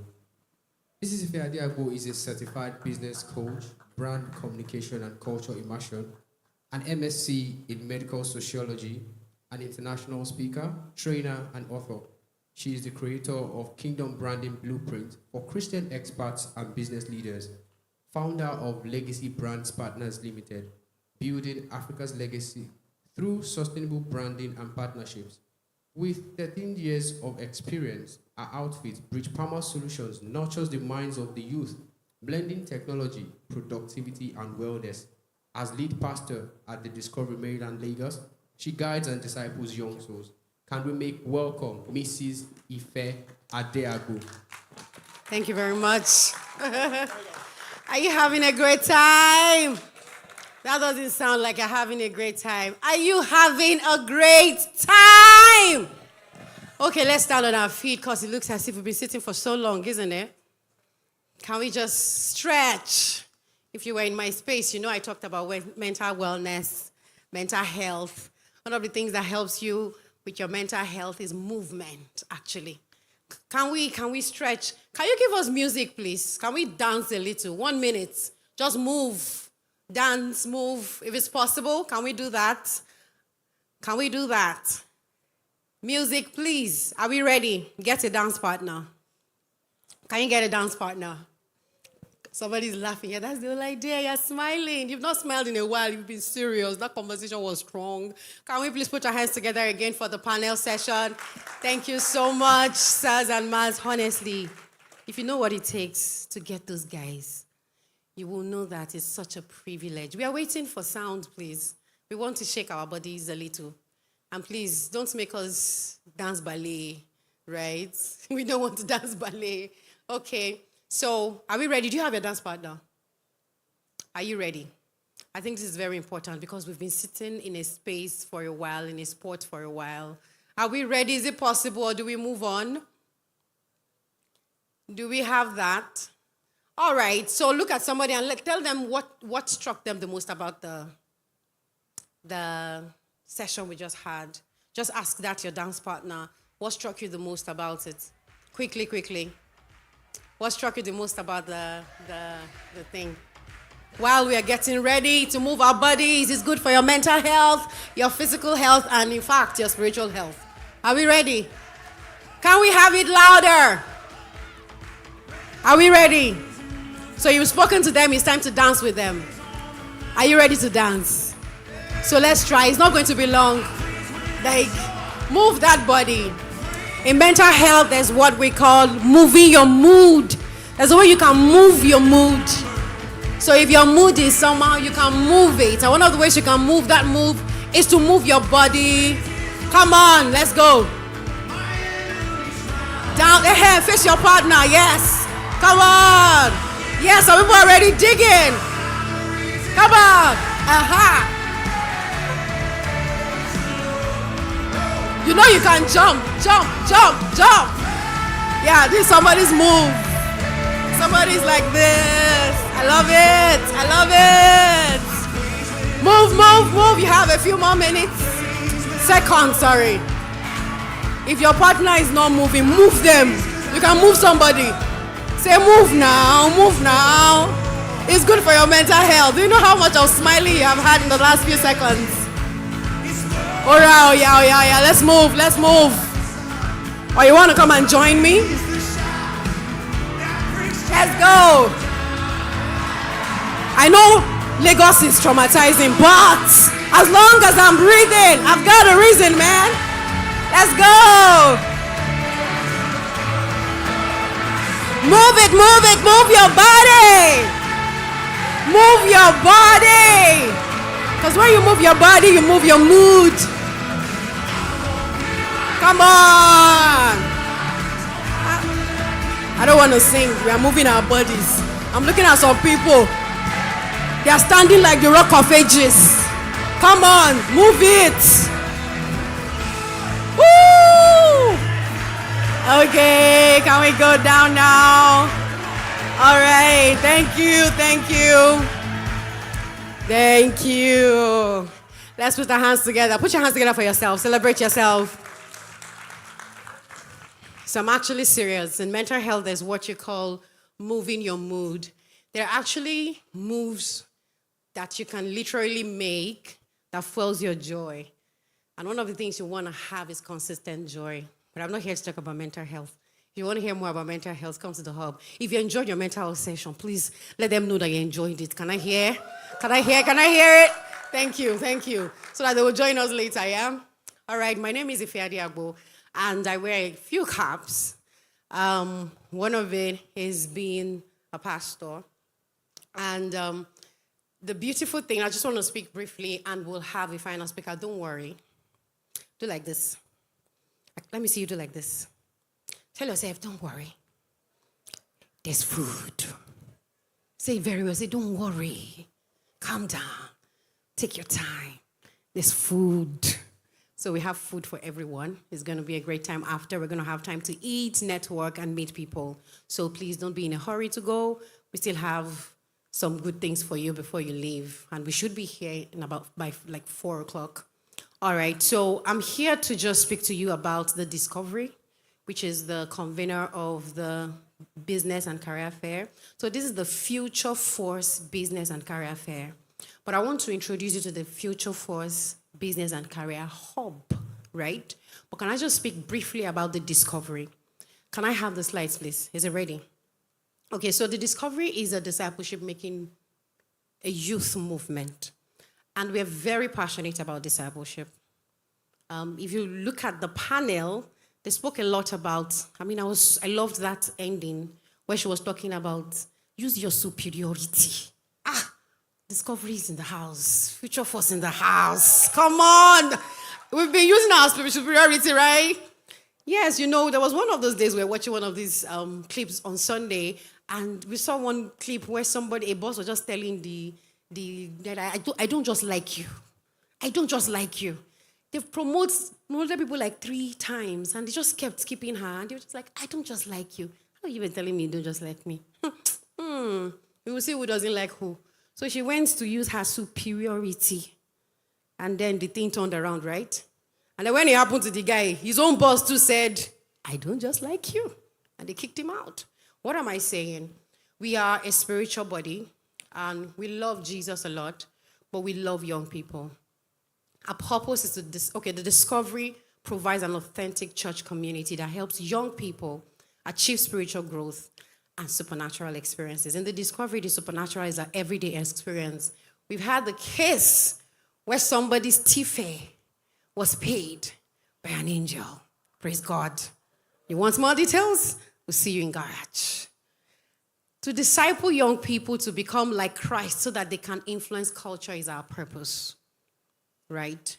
We are not in for religion, honestly. We are a family force. We are a battle force. We are that people you can join hands to be strong and have a footing and face any enemy, right? But we are also a workforce. Our vision is to become a global movement of young individuals. So you see, whether you want to Jata or you want to stay in Niger, we are still for you, right? Because we want to become a global movement of young individuals inspiring people to follow Christ for authentic fellowship with God and others. Our mission is, our belief is that everyone is loved and accepted by God without exception. So if you're here, God loves you. And we are that proof that God loves you, because when you come to us, we show you how much God loves you, because you find a family in us. You find everything about us is actually authentic, right? Includes all the para sometimes, yes. Includes all the hugs, the food, the everything. But one thing about the Discovery is authentic expression. And you will find authentic encounter with God. Our values remains discipleship, love, authenticity, and dynamism, right? So this, because we value discipleship a lot and we want to influence culture, is the reason why we have the Business and Career Hub, right? Because we are not just strong on discipleship when we come to a building level, we are strong on marketplace leadership and influence. That is why we want to invite you to join our hub. Our hub is like that community where you can find those that have the same interest or those that are moving in your direction. You can find knowledge, you can find training, you can find mentoring, you can find accountability. Because one of the things we do is that we have big dreams that never come to pass because we never follow through. And why we don't follow through is because we don't have an accountability system. In the mental health session, somebody was actually talking about how there's nobody to talk to. That is the reality in this generation, especially because we are all on our phones. You have 1 million followers, but no friend. You have 16,000 followers, but no true friend. Right? Is why we are trying to break the cluster so that we can come together as clones and cloves of people that have the same interest. We are young together, right? And we are able to learn certain things while we also nurture our faith, because that is the backbone, right? So this is my invite to you for you to join. we have different labs because we have different sessions. So all these people you saw here, we have the opportunity to have them in the hubs and many more. I was hoping that we'll be able to get the list of our mentors. I'm sure we already have almost 15 to 20 mentors counting. And that means that you get a chance to have somebody that is very, very related to what you do, right? Like I said, it's a strong accountability system. It is not, how do I put it now? You know, there's this way you want to, it's not a taking advantage system. It's not a system where you step on others to get your way. It's a strong accountability system that helps you stay true, but also gives you all the support you need. And the more you are in the system, the more you engage, the more you leverage what you are being given in terms of training, mentoring, and support like financial support. So one thing is, we have 2 levels of financial support or material resource. If you need a financial or material resource that can just move you from level A to level B, if you go through all that is required, which is the mentoring and the training, because we also know that some people will just carry money and do what? Jackpot, and we don't want that to happen. So the money is part of the holistic support, not all of the support, right? So you have to take everything. You cannot take the money and run away.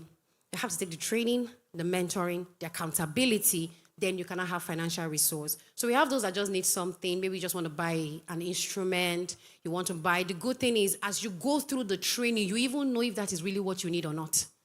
But some people think that what they need is 5 million naira. And what they even need is the validation of their idea. Because the idea is not even valid and profitable yet. But they don't know. So when you go through the process, you get to that point where your idea is valid, where what you need, the gaps in your business, we're able to show you. Some people, is the finance in their business that is the gap. That's why it looks as if you're not making profit, because you don't even know how to structure the finances. Some people, they are setting up themselves for somebody to come and claim that business in the future because they're not putting together the legal things required for that business. So here, we are here for marketplace domination. We're not here to play or joke. And that is what we want to do, using the right systems, the right structures, and the right support, right? So if it's something you need to move it from A to B, fantastic. But we also have the promise and the opportunity to actually win big money grants. If your idea is validated, you go through the trainings, you can have our mentors. We have not just mentors, we have investors. We have people that are willing to invest in your idea. And then they follow you through till you make that business successful, because your success will be their success, right? So that's going to happen. And that is happening because we have we have so many supporters, but there is this huge collaboration that is happening between us and the Executive Roundtable Network. So I know some of them are here, so please, can you help me? Please, you have to do that very well. So that, they will watch this video, so that they will know that let the money drop. All right? So I'm so excited with that collaboration with them. Some of them are willing. I mean, they are willing. So if it's small money grants you need the machine, you need a resource, you have a career project. It's not just about business owners, right? We have people who want to change the world. She just spoke about solving problems. Do you understand? You want to build a career and you feel like, I have this project and I need this support and I need this set of mentors, right? You need internship, opportunities. We are kicking off the hub right away. So what's going to happen? Do we have it ready? Chisom, do you have the link ready? So are we displaying it? Could you please get it to the media so that we can display it? I just want to fill something very short in a Google form so that we can capture a few things. One other thing I want you to add to that is your feedback from this event. If this has helped you, please let me know. Has it helped you so that we can do another one?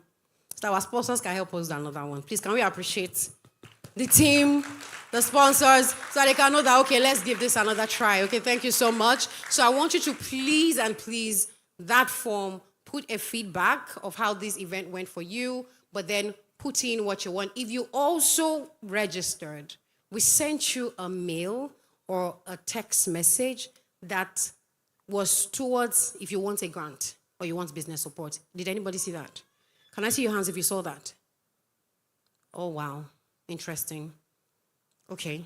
So I hope everybody that is in this hall checked in by the door that they are here and they registered. Everybody here. Please, if you haven't, before you leave this hall, if you were in this hall today, I need you to check in and make sure you tick that you were here so that we can particularly send that message back to you. So you can also fill that separately. So now you have two links that is coming back to you. You have the link for the business support and grants for your ideas. And then you also have the opportunity to join the hub. Who is not joining the hub? Raise up your hands. If you're not going to join the hub, fantastic. So it means that everybody here is going to be a part of the hub. Wow, thank you very much. Can we have the link, please? I need that link up right now so that people start registering as we are getting ready to get our other speaker on. Can we have the link, please? All right. And as I finish up with that, let me just invite you tomorrow. So every Sunday by 2 p.m., we have Garage. Garage, that's just what it is. When you drive your car for the whole week, just driving into Garage to service it, polish it, refuel it, check if something is off, tighten the bolt, be stronger for the week, right? So that's what we do every Sunday. And tomorrow is a beautiful service. So if you are here and by 2 p.m. tomorrow you're not doing something very important, or you have something that you can still sacrifice to be in Garage tomorrow, please want to invite you to come for Garage tomorrow because we are having an anointing service and it's going to be massive, right? You see that superiority thing? Tomorrow, we're going to delve into it. So I'll appreciate you. So please, that is the link, bit.ly/the Future Force Hub. Thank you. The Future Force Hub. So get in your details. We'll reach out to you. We'll put you in that hub. In that hub, you have access to all the labs. So that even if you want to join more than one lab, you can be there. Then we'll have sessions, consequent sessions. We have all these mentors come monthly or maybe bi-monthly. We'll have it. It's going to be online. We'll have accountability clusters offline, but most of the sessions will be online because most of our mentors are international and they travel a lot. So we don't want to have to force them to come physically all the time. So please register. I see people are punching their phones. Thank you very much. Let's do that quickly. It's just a few questions, and then we'll be able to end it. Finally, we are on Instagram as the Discovery Maryland. So please do well to follow us because you can get to find out more about us from there. All right. Should I give us 1-2 more minutes? All right. So are we ready for the next speaker, please? Just giving us 1 minute. So you know what? Let's have short music. Let's have short music while we do that. So I'm sure everybody is registered because if you step out of here, something else may just take over, right?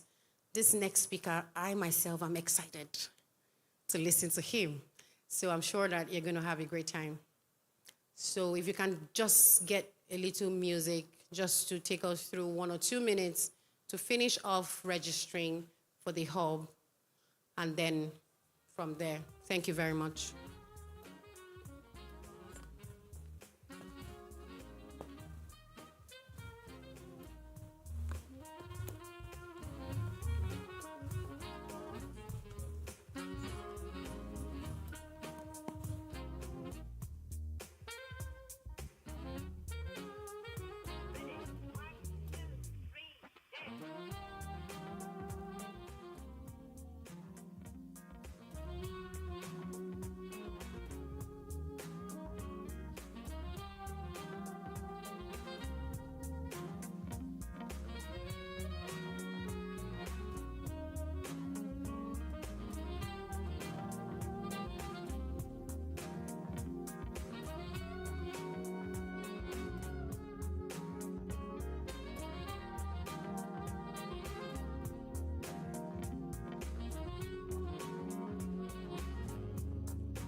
Sorry, are we having any difficulty coming in?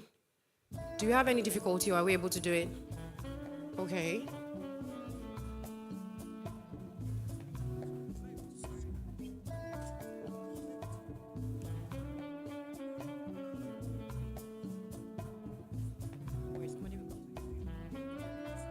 Okay, so we'll be moving to this speaker profile reading right about now.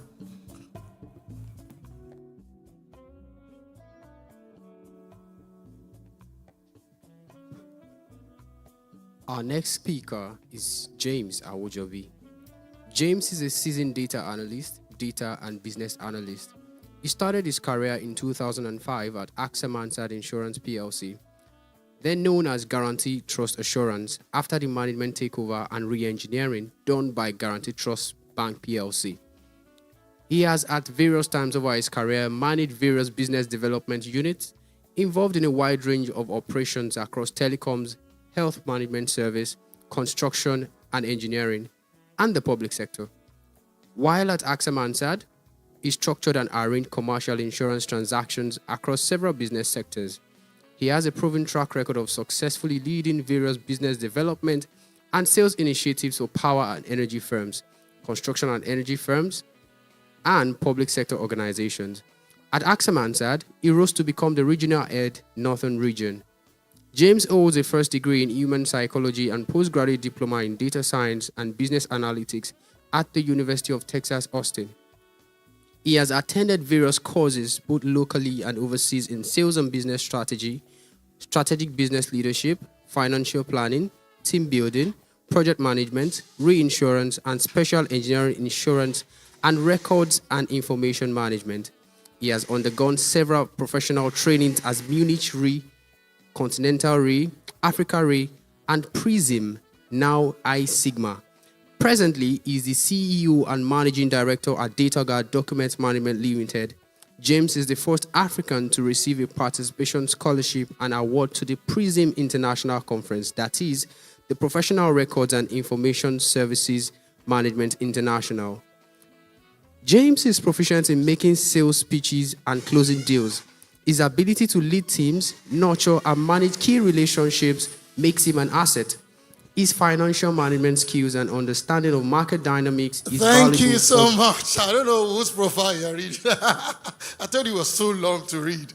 All right. Do you want to celebrate me a bit? Try. Just try. Don't mind me. I just wrote plenty English so that I can take your time. All right. Thank you so much. I'd like you to celebrate yourself one more time. Yourself now. Yourself. At least if you can't celebrate me, you can celebrate yourself. You can't even celebrate yourself. I'm weak. Let me show you how to celebrate myself, eh? Should I show you? Okay, tell me to celebrate myself.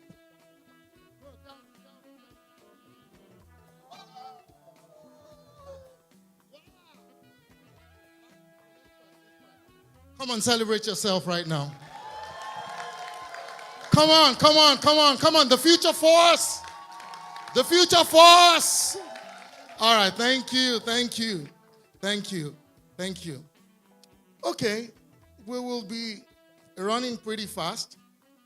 30 minutes, that's what I have. And I'll be talking about practical tech strategies and resource for building, a successful business. Pretty much just speak around, you want to start a business, you want that business to be successful. What tech strategies do you need to put in place? How do you drive that using tech? Or how do you make tech an enabler in driving that business? All right? How many of us run a business now? You run a business quickly.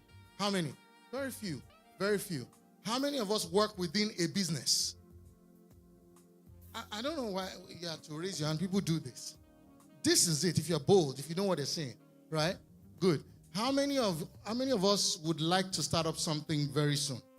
At least you heard the word grants and all of that. How many wants to start something? How many? It's not a sin if you don't want to, right? But you want to start something. How many of you have ideas? You have ideas in your head, and every day something is pushing you, this idea go blow. It go blow one day. It go blow. How many of you feel that way? That you have an idea where go blow? How many of you? Okay, those of you that don't belong to anything I've said so far, idea, no blowing, no walking, nothing. Raise your hand so we can help you. Wow, okay, fantastic. So we'll help you. We'll help you. Don't worry, you will still blow and you're not having anything. It's okay. All right, let's start from here. Very simple. Someone should guide me, right? Because I might just run more than my time. All right, so guide me. When it is 10 minutes to time, 20 minutes to time, let me know. 10 minutes to time, let me know so I can wrap up easy. All right, so the first thing is, I'll try to balance what is in the room. Talking about adaptation or adapting. The other time, the speakers were talking, the panelists were talking about adapting and all of that. The first thing really is, whether it's a business or any venture, anything at all, you must be able to adapt, because we say we live in a VUCA world right now, right? It is volatile. It is what? Uncertain. It is what? It is complex, thank you. And it is what? Ambiguous, right? So things keep changing. It keeps changing. I think there's another word that we've added to the VUCA. I think there's another, whether there's an R or something, we've added something to it, right? So things keep changing. Everything keeps changing, whether it's business, whether it is you, whether it is fashion, whether it's technology, mobile, whatever it is, everything keeps changing, right? Even babies, the way they come now is different. Things keep changing. Your hair keeps changing, right? Everything around us keeps changing. So adaptability is key. And one thing at the back of adaptability that is now making the change really fast, like I can see some people on their phones. Are you typing what I'm saying, or you're trying to create content for me? Or you're creating content for Instagram? Which one? Which one? Because the thing is, that thing you're holding has the ability to set you free. But guess what? It's by you listening to me first. It's not going to set you free by just being, distracted. So throw the phone away. Throw the phone away. Let's talk, right? Throw it away. Let's talk. So, ability, you must be able to first understand that things are changing pretty fast, very fast. So whatever you need to do, you must be able to test it and adapt it. You must train it, you must test it, and then adapt it. It must pass that test of adaptability. Tell your neighbor, everything you do must pass the test of adaptability. Okay, that neighbor is not a serious one. Look at the one behind you and say, guy, everything you do must pass the test of adaptability. Okay, maybe that is grammar. Let's give a perfect example. Test of adaptability. Everything you do must pass that test, right? You must be able to adapt. Some people are still fiddling with the phones. You're telling me, is it I'm boring? Except you are creating a content for me on Instagram, right? If not, throw the phone away. Let's work together. Do we agree? Let's throw the phone away. The phone we can pick it up later. Let's hear something. So, test of adaptability, right? So, number one is, and I'm going back to my topic, but I want to really take you on a journey. The way you look right now, will the look remain like this forever? No. Yeah. You think tell me, will the look remain like this forever? Okay. Some people are saying yes, some people are saying no. If you believe it's a yes, raise your hand quickly. I have a journey. This face, if you believe it will remain like this forever. Okay, so we agree there will be changes, right? Now, the changes, if you follow biological science, the change to your natural body is meant to be what? Is it meant to be improving, or is meant to be going like a curve like that? The parabola. It goes from when you're born, it becomes so bright, so beautiful, and then we say that it begins to tone down. Is that what it is? All right, fantastic. And that adaptation, right? So, again, let's leave biology. Let's come to marketing, or let's come to sales, or let's come to product. You say that there's a product life cycle, right? You say that when that product starts, it begins to grow like that, and then it gets to a point, it plateaus. If something is not done, it begins to come down, right? So it seems to see everything in life follows a what? A parabola, right? Meaning at some point, things will change in the way you don't like it. But something told us that if you introduce something somewhere in that parabola, you can actually get it going up, right? Adaptability. Meaning if I introduce something, I can always go like that. And that's why the older you get, they say, you know what? throw out the junks, do more exercise, eat certain things so that you can remain fresh like I am, right? I'm just saying. So that when I'm counting, I'm knocking on 50. You hope you know, I'm knocking on 50. So that you can remain. So you run, you do all sorts, and it won't show. That is what I'm getting you to understand what adaptability is. First, to say, how do I remain this beautiful, charming person that I was 10 years ago? It means I need to introduce something at the point where the curve is going to tip. Okay? That tipping point is where you need to work on. Everybody say tipping point.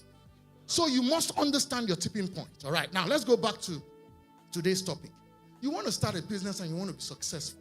There are certain things that you must introduce that's going to help you remain in that game, because things are changing pretty fast. And we say tech. We're shouting tech. Isn't it every day we hear this tech? Are we not tired of tech? Right? Every day, tech. But guess what? We will continue to say it. See, my tech brother is here. We're running the show together. My tech brother is here. All right, so let's say we're starting a business, because a number of us have not. You have an idea. Tech is an enabler. That's point number one. Tech is an enabler. Say it to your neighbor. Tech is an enabler. Tech is not a person. Remind the person. Tech is not a person. Tech is an enabler. Tech is an enabler. Is an enabler. It's not a person. Right? But you must embrace tech. You must understand tech. You must drink tech. You must sleep tech. You must live tech. You must dance tech. I'm not saying use the phone techno because it's tech, Do you understand? So you must. The first thing you need to think about before, as you're running that idea, is who is that guy? What is that medium? What is that system that can help me adapt this idea and remain in business forever? Who is that guy? Who is your guy? It's not Spyro. It's tech. So, it's tech. So when you're thinking and setting out in your brain that I have this lofty idea. Oh, I'm going to sell to billions of people. Oh, this thing is going to blow. Fantastic, no doubt. You need to think about what's going to enable this business. What's going to make it run? You heard the word autopilot, right? Auto run. What's going to make it run? What's the culture? What is the culture you will build around that idea for it to run? Now, let's look at some things very quickly. So, you already have that idea. I want to start something. But I need an enabler. Something that can run ahead of me and get it to work. The first thing is,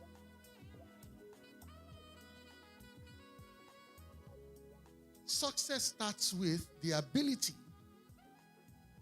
to first capture your thoughts and give it a valuable base. Ability to capture your thoughts and give it a what? A valuable base. That value base you give it is what you're going to sell all through the life of the idea. That's what you're selling. You're selling the value. Now, the value might change depending on the phase of the business or the phase, depending on a lot of things, right? Depending on so many things, so many forces, so many things might happen. So many things can just, change around you, and then you're beginning to adapt that value. That value has a base. You understand what it is, whether it's a product, whether it's a service, whatever it is, you understand it. But because things will change, you're able to also adapt with the changes. And I said that technology is an enabler. So let's start with basic. I'm asked to speak about tech, what's it called now? Practical tech strategies and resource and all of that for building a successful business. Tech strategies, we won't talk about because I don't want to go so deep and technical, right? But I will just speak using tech as an enabler for your ideas and your business. Now, if you want to run anything right now, you must think of tech as an enabler. Now,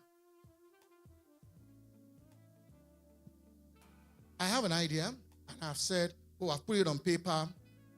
This is how it's going to work. This is what I will do. I will find a mentor. I will come here to the hub. I will get a grant. Fantastic.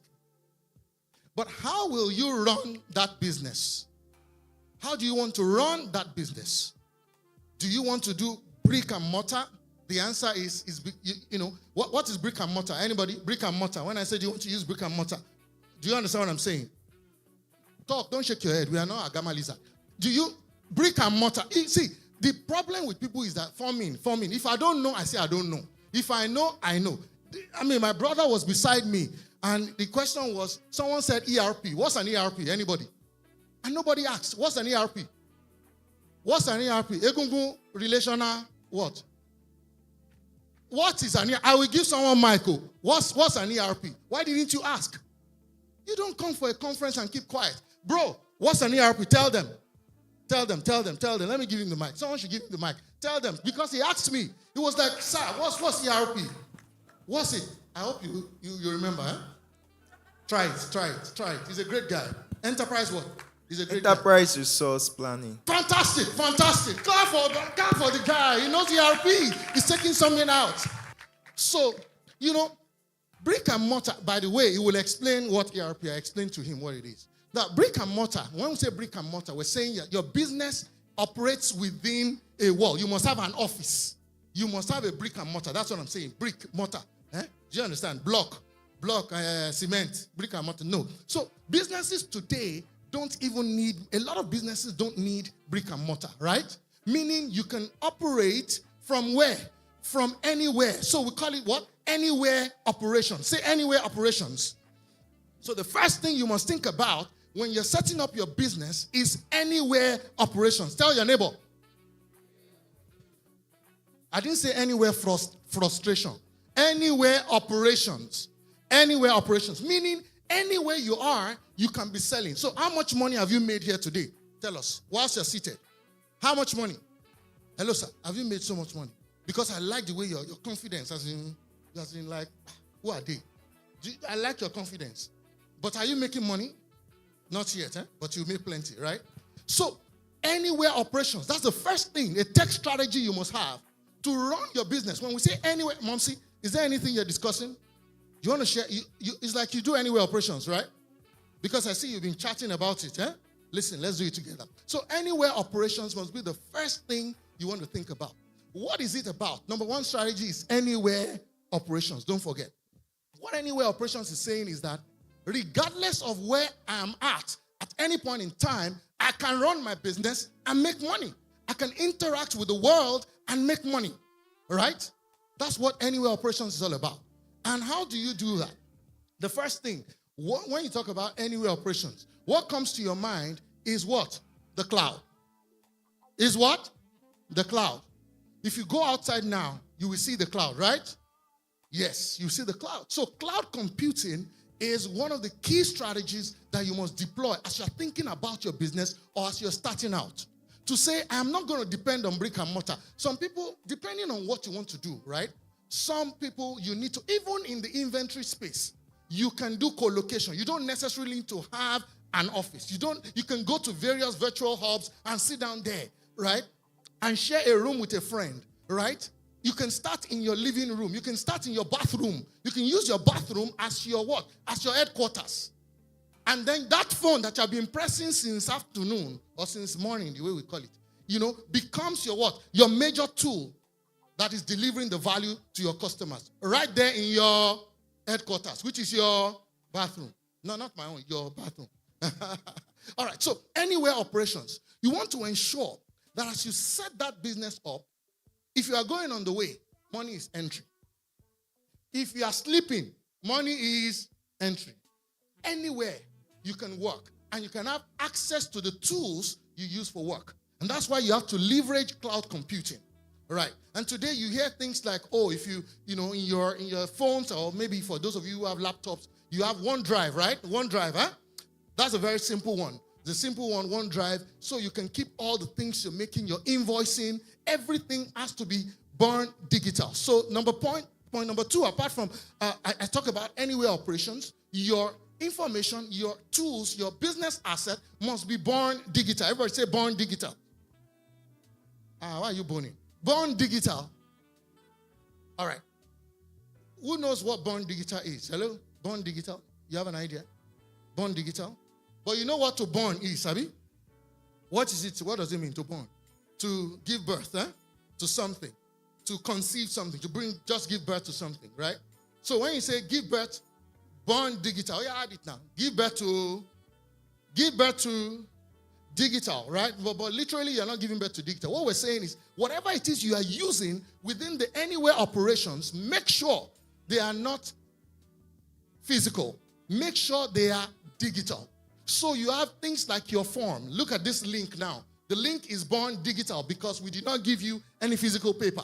So some people, you say you're selling. Let's use a simple example. I want to sell Crocs. That's what is ready now, right? Crocs. I told some people in my office, Crocs, right? Why are they looking at me? Hey, more Crocs. Crocs. Okay, I know why. Because majority of the Crocs they are buying there is not the original Crocs. You know what I'm saying? You are. You know. Who is wearing Crocs? Oh, sorry. So that I won't be. If you are wearing Crocs, it's okay. Oh, sorry, I did not know. It's the spirit that is leading me there. Not that I saw your legs. All right, so let's use Crocs for example. Right? Not the original expensive one. The Crocs that we see everywhere now. Now, let's say you want to start that business and you want to leverage Anywhere operations. Right? Should we use that example? Or do you want to give me any example you want? Any other example apart from me selling Crocs? Anyone? Okay, they are still thinking. So let's do Crocs. So the first thing is, I just want to sell. It's basic trading. This one doesn't require so much thinking. It's trading you want to do. But you want to put something that's going to enable that business for you. So the first thing is Anywhere operations. Number one, you don't need to have a warehouse to be able to sell. Right? Good. You don't even need to buy a full container before you start. Did you know that you also don't even need cash? Oh yeah, let me scatter everywhere. You don't need cash to start. Oh yeah, you don't agree. Who agrees? So why have you not started selling Crocs? Because you don't like it, huh? You have another business, have you? All right, so you don't even need cash. The people that don't agree, let's explain to them, right? If you know that you need cash in this world, you must need cash to start business. Raise your hand. Why are you shy? Why are you not doing that? Raise it. Okay, you agree that we need cash. Right, cash is not everything. Of course, they say cash is king. But to start a business, you don't necessarily need cash. Now, you need to have what we talked about, the value. You need to understand what you're trying to do. And then you need to understand that you need someone that can buy into you. You first need someone that can buy into you. Say, buy into me.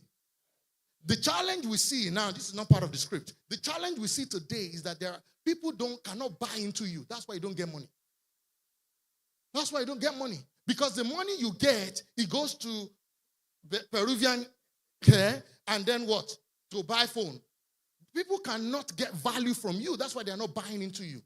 But if they can see that this guy carries so much value, I can buy into this person, this beautiful lady, and I will get value back. There is no amount of money you need that you will not get. Why? Because there are angel investors, there are venture capitalists, there are too many at different levels and scales. Looking for who to do what? To give money to. There is so much money. Especially those coming from other climes because they know that they cannot get certain percentages that they can get in Africa. And apart from that, there are people who really, it's just philanthropy for them. It's just CSR for them. And they need to bring that money. So you can actually get money. Let's go back to Crocs. So you get Crocs. You don't know anybody. But you want to sell Crocs, right? And you want to run Anywhere operations. The first thing is, let's say, you meet someone who imports these Crocs. And you say, I'd like to have some of it, right?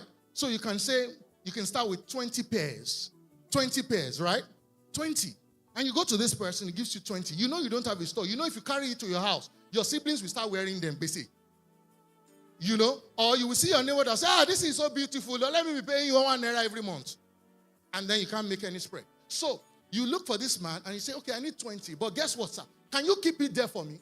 All you just want to do, you take images, right? You take images of the one that is your portion, right? You take those images. Where do you take the images to, sir? They don't know. Jesus. Where do you put the images? What social media? What social media? Talk. What is tech? Where do you take the images to? Jesus. Instagram. Where is that nowhere? These are places where you can showcase. So what you do is just say, sir, I will take I will take one leg or some pairs. I will take it to a hotel. I will take it to Marriott and sit at the reception of Marriott, and I will borrow camera from the Discovery. Praise God. And then they will borrow me that camera. Then I will go, because Victoria, where's Victoria? Victoria will follow me. I will beg her, say, when I blow, I will be inviting you. So she follows you, and then you take a fantastic picture of those Crocs, and then you do what? You put them on where? Instagram, put them everywhere. If you're on his Facebook, whatever it is, and you tag a price. Guess what? Have you moved the physical product with you? Do you have the physical product? No, but are you going to make a sale?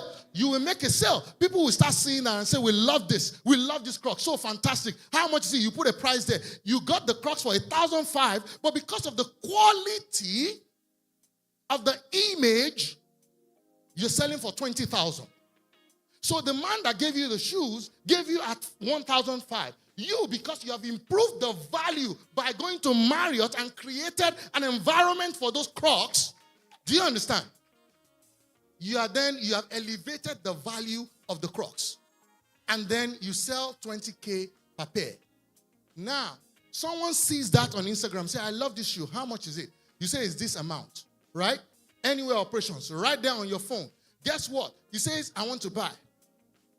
The next thing you do is what? You shoot the person what? An account number. You say, okay, this is the account number. And then the person pays. Let's say he doesn't want to pay. He wants to pay after delivery, right? Then you call the what? The guy that has kept the shoes for you and say, oh, please give to this so bag. The so bag takes to that person, and then an exchange is made and you have money. And you can then issue a receipt from your phone, a receipt that you have set using PDF or Word, let's just say basic Word. And from Word, you convert that to PDF. And where do you get the receipt from? Just go online and search free invoice. You see free invoice templates, and you put it there, bam, you put your logo. Right? How do you get logo? You go to logo.com and you create a logo. Did you pay anybody for your logo? No. That AI will create it for you. You say, oh, how do I get my signature on that? I don't have a tab. You don't need any tab to sign. I don't have a stylus. No, you don't need it. What you need to do is just go online and search for free tools that can design your name for you. It will design and we will shock you. You'll be like, is this my name that this thing wrote? It will shock you. Even you will be, and then you can use that as signature. Layer it on your what? On your invoice. You just attach it. Go to Adobe. Every time you need it, you pick it from Adobe, bam, and then you have it on your phone. It is stored where? In the cloud. Don't forget, because you have OneDrive, right, on your phone. Or you have where you store documents. So immediately that guy buys the Crocs, you shoot the person an invoice with a thank you note. You also go and design a thank you note. And boom, it goes. Did you leave your room before you made that sale? You didn't. You didn't step anywhere. You didn't step anywhere. Do you understand what I'm saying? So tech is an enabler. Every bit of the chain for whatever it is you want to do, tech is going to enable you. But the concern is the knowledge. Is the knowledge. You must be knowledgeable. You must be knowledgeable. I keep telling people that there is only one application, and someone mentioned it here today. There is only one application you need to succeed in life. What's the application? It was mentioned today. Talk now, talk. Sorry, I know she'll be thinking I will say it's research. It's not. You know, I was going to ask her though, how do I make money? You know, in research, she can make fantastic money, crazy money researching. Do you know that globally, people are looking for who to run research for them? Globally, and they have their own ecosystem. You know, so one application that if you leave this place today, you want to be successful in life, run a successful business, run everything. One application that you should go and learn is what? Excel. Please, excuse me, sir. If you don't know 1 + 1, just know Excel. Go and know Excel. I'm telling you, once you know Excel, your problem is 90% solved. Why do I say so? A lot of the technologies, the base is really from Excel. The base. So you talk of Power Apps, you talk of different things, you talk of anything at all, the base is what? Is Excel. So if you're able to understand Excel very well and manipulate it, you'll be fine. You can actually even create your invoice on Excel. You can create anything you want on Excel. It's as that basic. So knowledge is the issue right here. Knowledge. A lot of us are not running to where we can get knowledge. So much knowledge that will help us to grow. Tech strategies are everywhere. I just talked about anywhere operations. There is the AI side of things. If I dwell in AI, we will not go again from today. I was discussing with my bro, AI. Today is so bad that all you even need to do is just to, we're on GPT what now? 4.0. 5 is out, 5 is almost, you see what we're saying? Adaptability. Who knows GPT? Anybody knows GPT? Raise your hand. Don't be doing like this. Do you know GPT? Because I will ask you a question. Raise your hand. They are dropping hand. GPT, where does he live? Bro, where does he live? It's online. No, that's not the GPT I'm talking about. Who knows GPT? You know very well. You are very sure. Raise your hand. There's no more hand. GPT, you know him, Mommy? A guy? He's a guy, right? He's a what? He's a tool. Like wheelbarrow. All right, thank you. So, GPT. And then who knows Bard, eh? I have 5 more minutes. Who knows Bard? So, you see you're not ready. Tell your neighbor you're not ready. You're not ready. So, Pastor said, the only thing we need to do right now, they're not ready, is to really drill them in the lab. They need to go to the lab and we need to train. People are not ready. No, you are not ready. I said you are not ready. You are ready. Ready to do what? You tell us. So, and that's the readiness I'm talking about now. You are ready to learn. Let's celebrate him. You know. But you see, in the AI space, we're talking about tech strategies. In the AI space, people say, oh, it has come to take your human. No, it did not come to take your human knowledge away, right? It's just there to augment and help you to be creative. I know she uses that a lot in the research space. Hello, ma. Yes, she uses it, right? Oh, she's gone. She's making money. Because you know what? In that research space, of course, she's not just going to dub whatever is on GPT and dub. In fact, there are other AI tools. For instance, you can go to GPT and say, hello, GPT, or hello, can you please tell me why Nigeria is the way it is?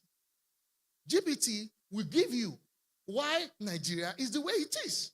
Now, say you have something you want to write, you want to do a write-up for someone, or someone says, okay, let me give you what happened recently. Recently, one of my good friends here in this church, a pastor, big man, he just said to me, he was meant to speak somewhere. I need a profile. Can you look at this profile? He sent the profile to me. I said, this is his profile. Oh, my goodness. I just took the profile. Boom. I took it, put it in GPT. I said, GPT, give me a high-level summary of this profile. Introduce this, and this.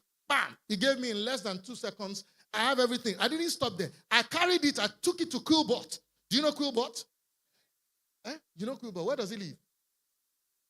That one should be K2, right? Very close to K2. All right. So I took it to Quillbot, and then I told him to paraphrase it for me, right? Take out all the junk that I don't need. Bam! And I got it. In less than 5 minutes, I sent him a profile. He said, how do you do it?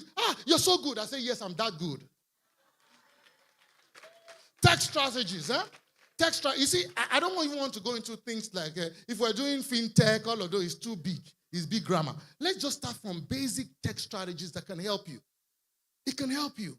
You have an idea, you don't know how to articulate, to put together a business case. My time is up, I'll borrow 5 more minutes. You don't know how to put together a business case. How many of you have put together a feasibility plan before? A business plan? You don't know what it looks like. Come to the lab. What? That's where you will learn, right? So I'm telling you, if you don't get into this lab, you'll be like a dinosaur. You'll be behind your mates. But when you get into this lab, light miles, as in the next day you come out of the lab, people say, what's shining around you? He says, in those days when you have read, in those days in school when I've read, you read through the night, you come out in the morning, like, you look, say, hey! They say, well, yes. They say, I say, yeah. I say, it's moving stuff. It's moving stuff. That's what the lab will do to you. The first day in the lab, by the time you come out, you'll be moving stuff. Tell your neighbor, moving stuff. As in stuff that people won't understand. So AI is another game changer that you can leverage on to begin to raise the bar and run whatever it is you want to run successfully. There is the robotic side of things. RPA. Everybody say RPA. RPA. I didn't say OPA. RPA. What's RPA? You like that synonym? You like the abbreviation rather. The way you smile, you like RPA. What's RPA? Anybody? Should we put some money on it? Okay, 5K for everybody. Anybody that gets RPA, 5K. After the count of 5, 1, 2, 3, 4. Sorry? Yeah, robotic 5K for you, so I'll get your account details. So, you see, again, when you come to places like this, open your eyes, shine your eye. You have phone. Now that you need the phone, they could not use it. When I was moving my stuff, they were busy chatting with their friend. Hey, baby girl, today is Saturday. Hey. They were chatting nonsense. They say, hey, Linda, have you seen it? I've not seen it. Now that you want to earn 5,000, I expected people to quickly go there. Come to the lab. We need these people in the lab. We need you in the lab. We need you in the lab. Tell your neighbor, we need you in the lab. Why are you afraid? Why are you not telling your neighbor? Sorry, okay, I'm sorry. We need you in the lab. Tell your neighbor, we need you in the lab. So, that is robotic processing. I mean, that's another game changer on its own. It's a game changer on its own, right?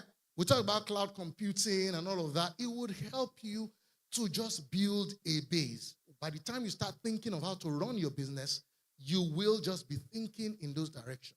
But guess what? Knowledge that I talked about, and I'll close with that. You must learn. You must read. You must read. I was telling my tech guru, he's my boss. I was telling him that the next thing for me is DevOps. I want to just go into DevOps and see how I can manage life in DevOps. All right? Some people want to kill on, so what's DevOps? It's not devil's operation. All right, my time is up. Thank you so much. Thank you so much. Did you pick some new things? Pastor, if one experiment, please. If you picked anything new, raise your hand. You have a new word you are going home with. Can I ask a few of them? Yes. What's the new thing you're going home with? Kilo Shelley, I was so close to you that you didn't pick any. Jesus. See where the stuff was coming from that you're supposed to fill your phone. Okay, what are you going on with? Anywhere operation. So when you go home now and say, God, I'm not going to do what you're doing. I'm doing anywhere operations. I'm the MD anywhere operations. MD, CEO, anywhere Beleface, I'm making money. Anywhere Beleface. Any other one more, and then I'm out. Okay. Beautiful lady, yes? Your business information and tools must be born digital. Jesus! I think she likes born digital. Born digital. Let's celebrate that word, born digital. Ladies and gentlemen, thank you so much. I appreciate you. Celebrate me. Come on. Please, we need to celebrate him. Can you please celebrate him one more time? Somebody say, come on. Wow. That's amazing. It's not amazing, it's amazing. Come on. That was, wow. Can we please, I think he's heading out. Can we celebrate him again? He's your mentor in the lab, so celebrate him. He will be coming with Koboko, Tech Koboko, to flog us and flog tech into us so that we too can become founder anywhere operations. Thank you so much, sir. God bless you. We are very grateful. And we are wrapping up now. So please, can we have lunch served as a round off? So please, let's just stay on your seat. You get your food pack here. Okay, so do we have anyone that has any question? Wait, all our mentors have left the hall. Wahoo. All right. I know we're not able to answer. Okay, we have the tech person in the house. Deji, are you still here? Please, step in back in. Stepping back in, because I knew we had a few tech questions that we're not taking. Where is Shegun to, please? Thank you, Deji. Can we put our hands together for Deji? He's our in-house tech mentor. Don't worry, he's not a tormentor. He's a mentor. So you'll be fine. So we have a few tech questions. Where's Shegun, please? Shegun, can we have the question? Is anybody here having any question? If you sent that question and you sent a question on tech, are you here? Do you want to ask a question? Are we okay? Any tech question? Any tech. We just finished tech. So any tech question, he can take it, I'm sure. I'm proud. I know. Anyone? Can we have them? Somebody here, if you are here and you want to ask a question, it's priority. If not, don't worry. You will have access to all the mentors in the hub. So just relax. Okay. Okay. So yeah, good afternoon, everybody.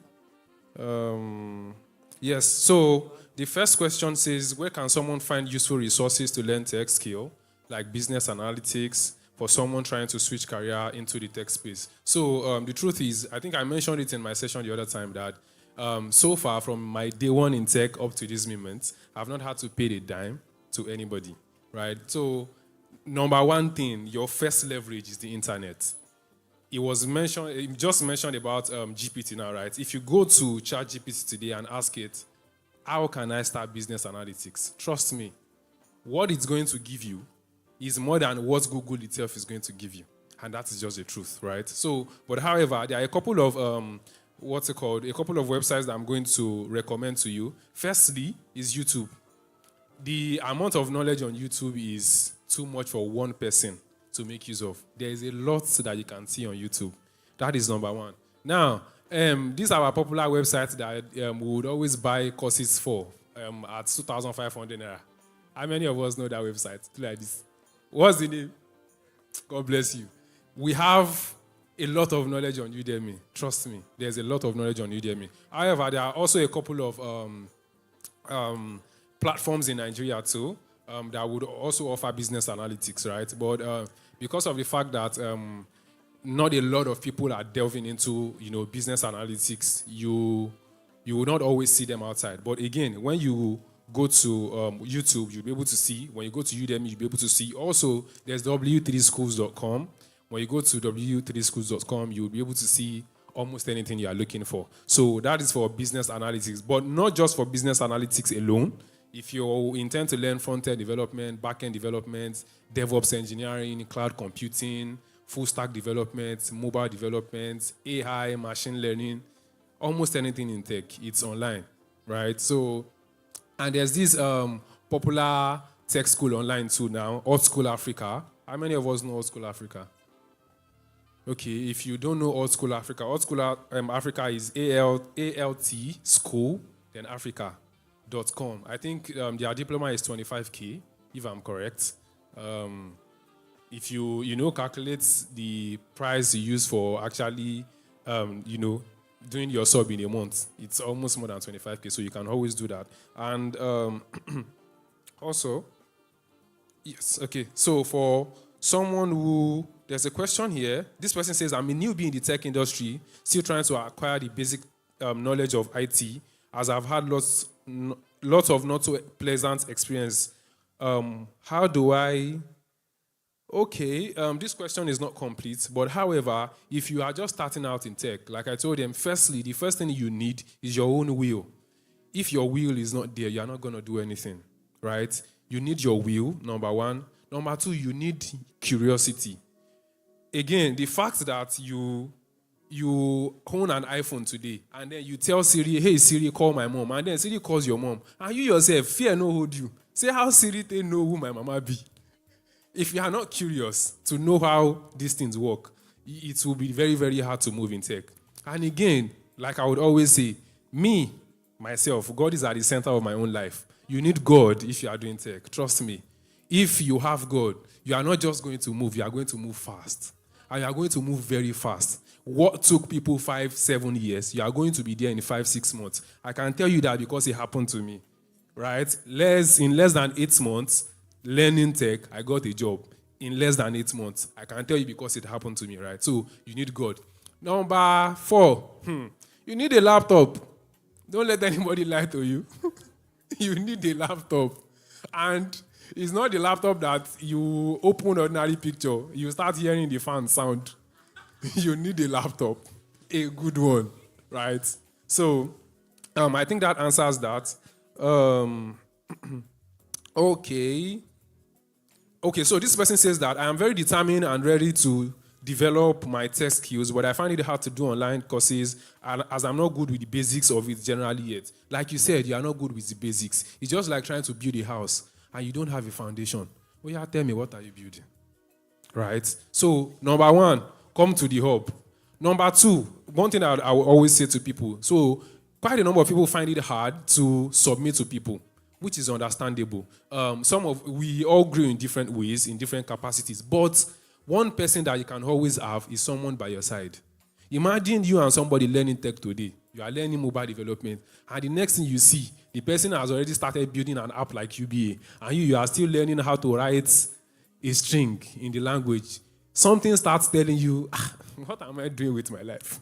Right? So because you have a running mate, and the fact that you are moving with someone, you are able to move far, right? Not just moving fast. There's a difference between moving fast and moving far. So I think that's it with it. Number one, understand the basics. Number two, if you are not able to get a mentor, because it can be hard mentoring, get somebody that you can always run with. So I think that's all for now. Thank you. Can we appreciate our tech mentor?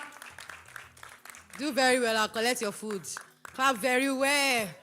I'll collect your food.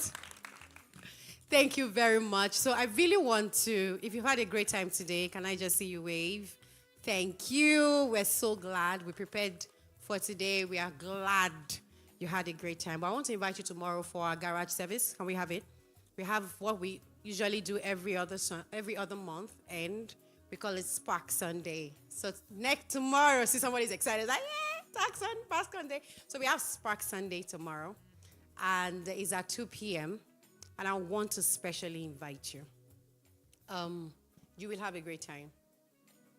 But one thing I know, did you hear what he said? You need God. I will not lie. We need God, especially the way it's going. How Siri can know your mom's house and her phone number. You did not say that we need God. Because everything has two sides of a coin, right?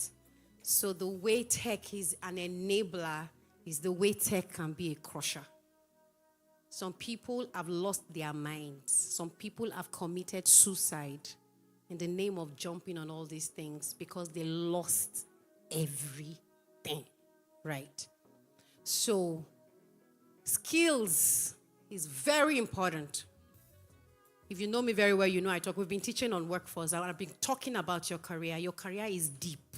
Your career is important. Blowing and building a multi-million-dollar business is godly. God wants it. It's good. Nigeria will benefit from it.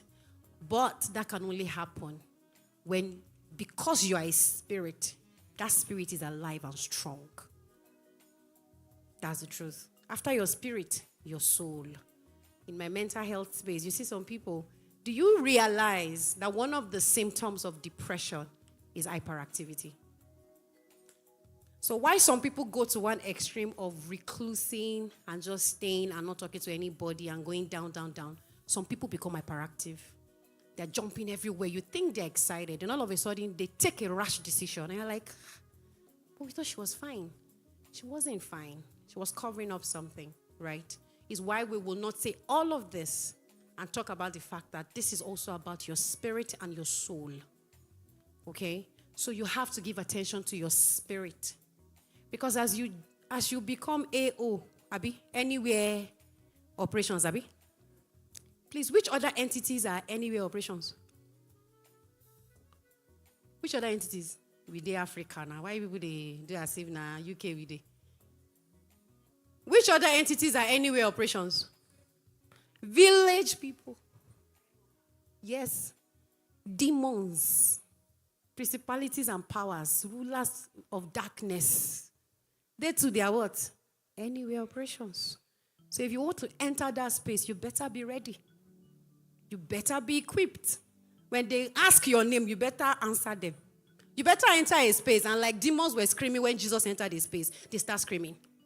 If not, they will beat you black and blue. And they will ask you like they asked them, Paul we know. Jesus we know. Who are you? Who is your father? So, to fly high, you've got to have a strong foundation. No plane breaks gravity without the aerodynamic force. That means it takes one force to conquer another force. And it is the higher force that gets it done. So you must be a stronger force.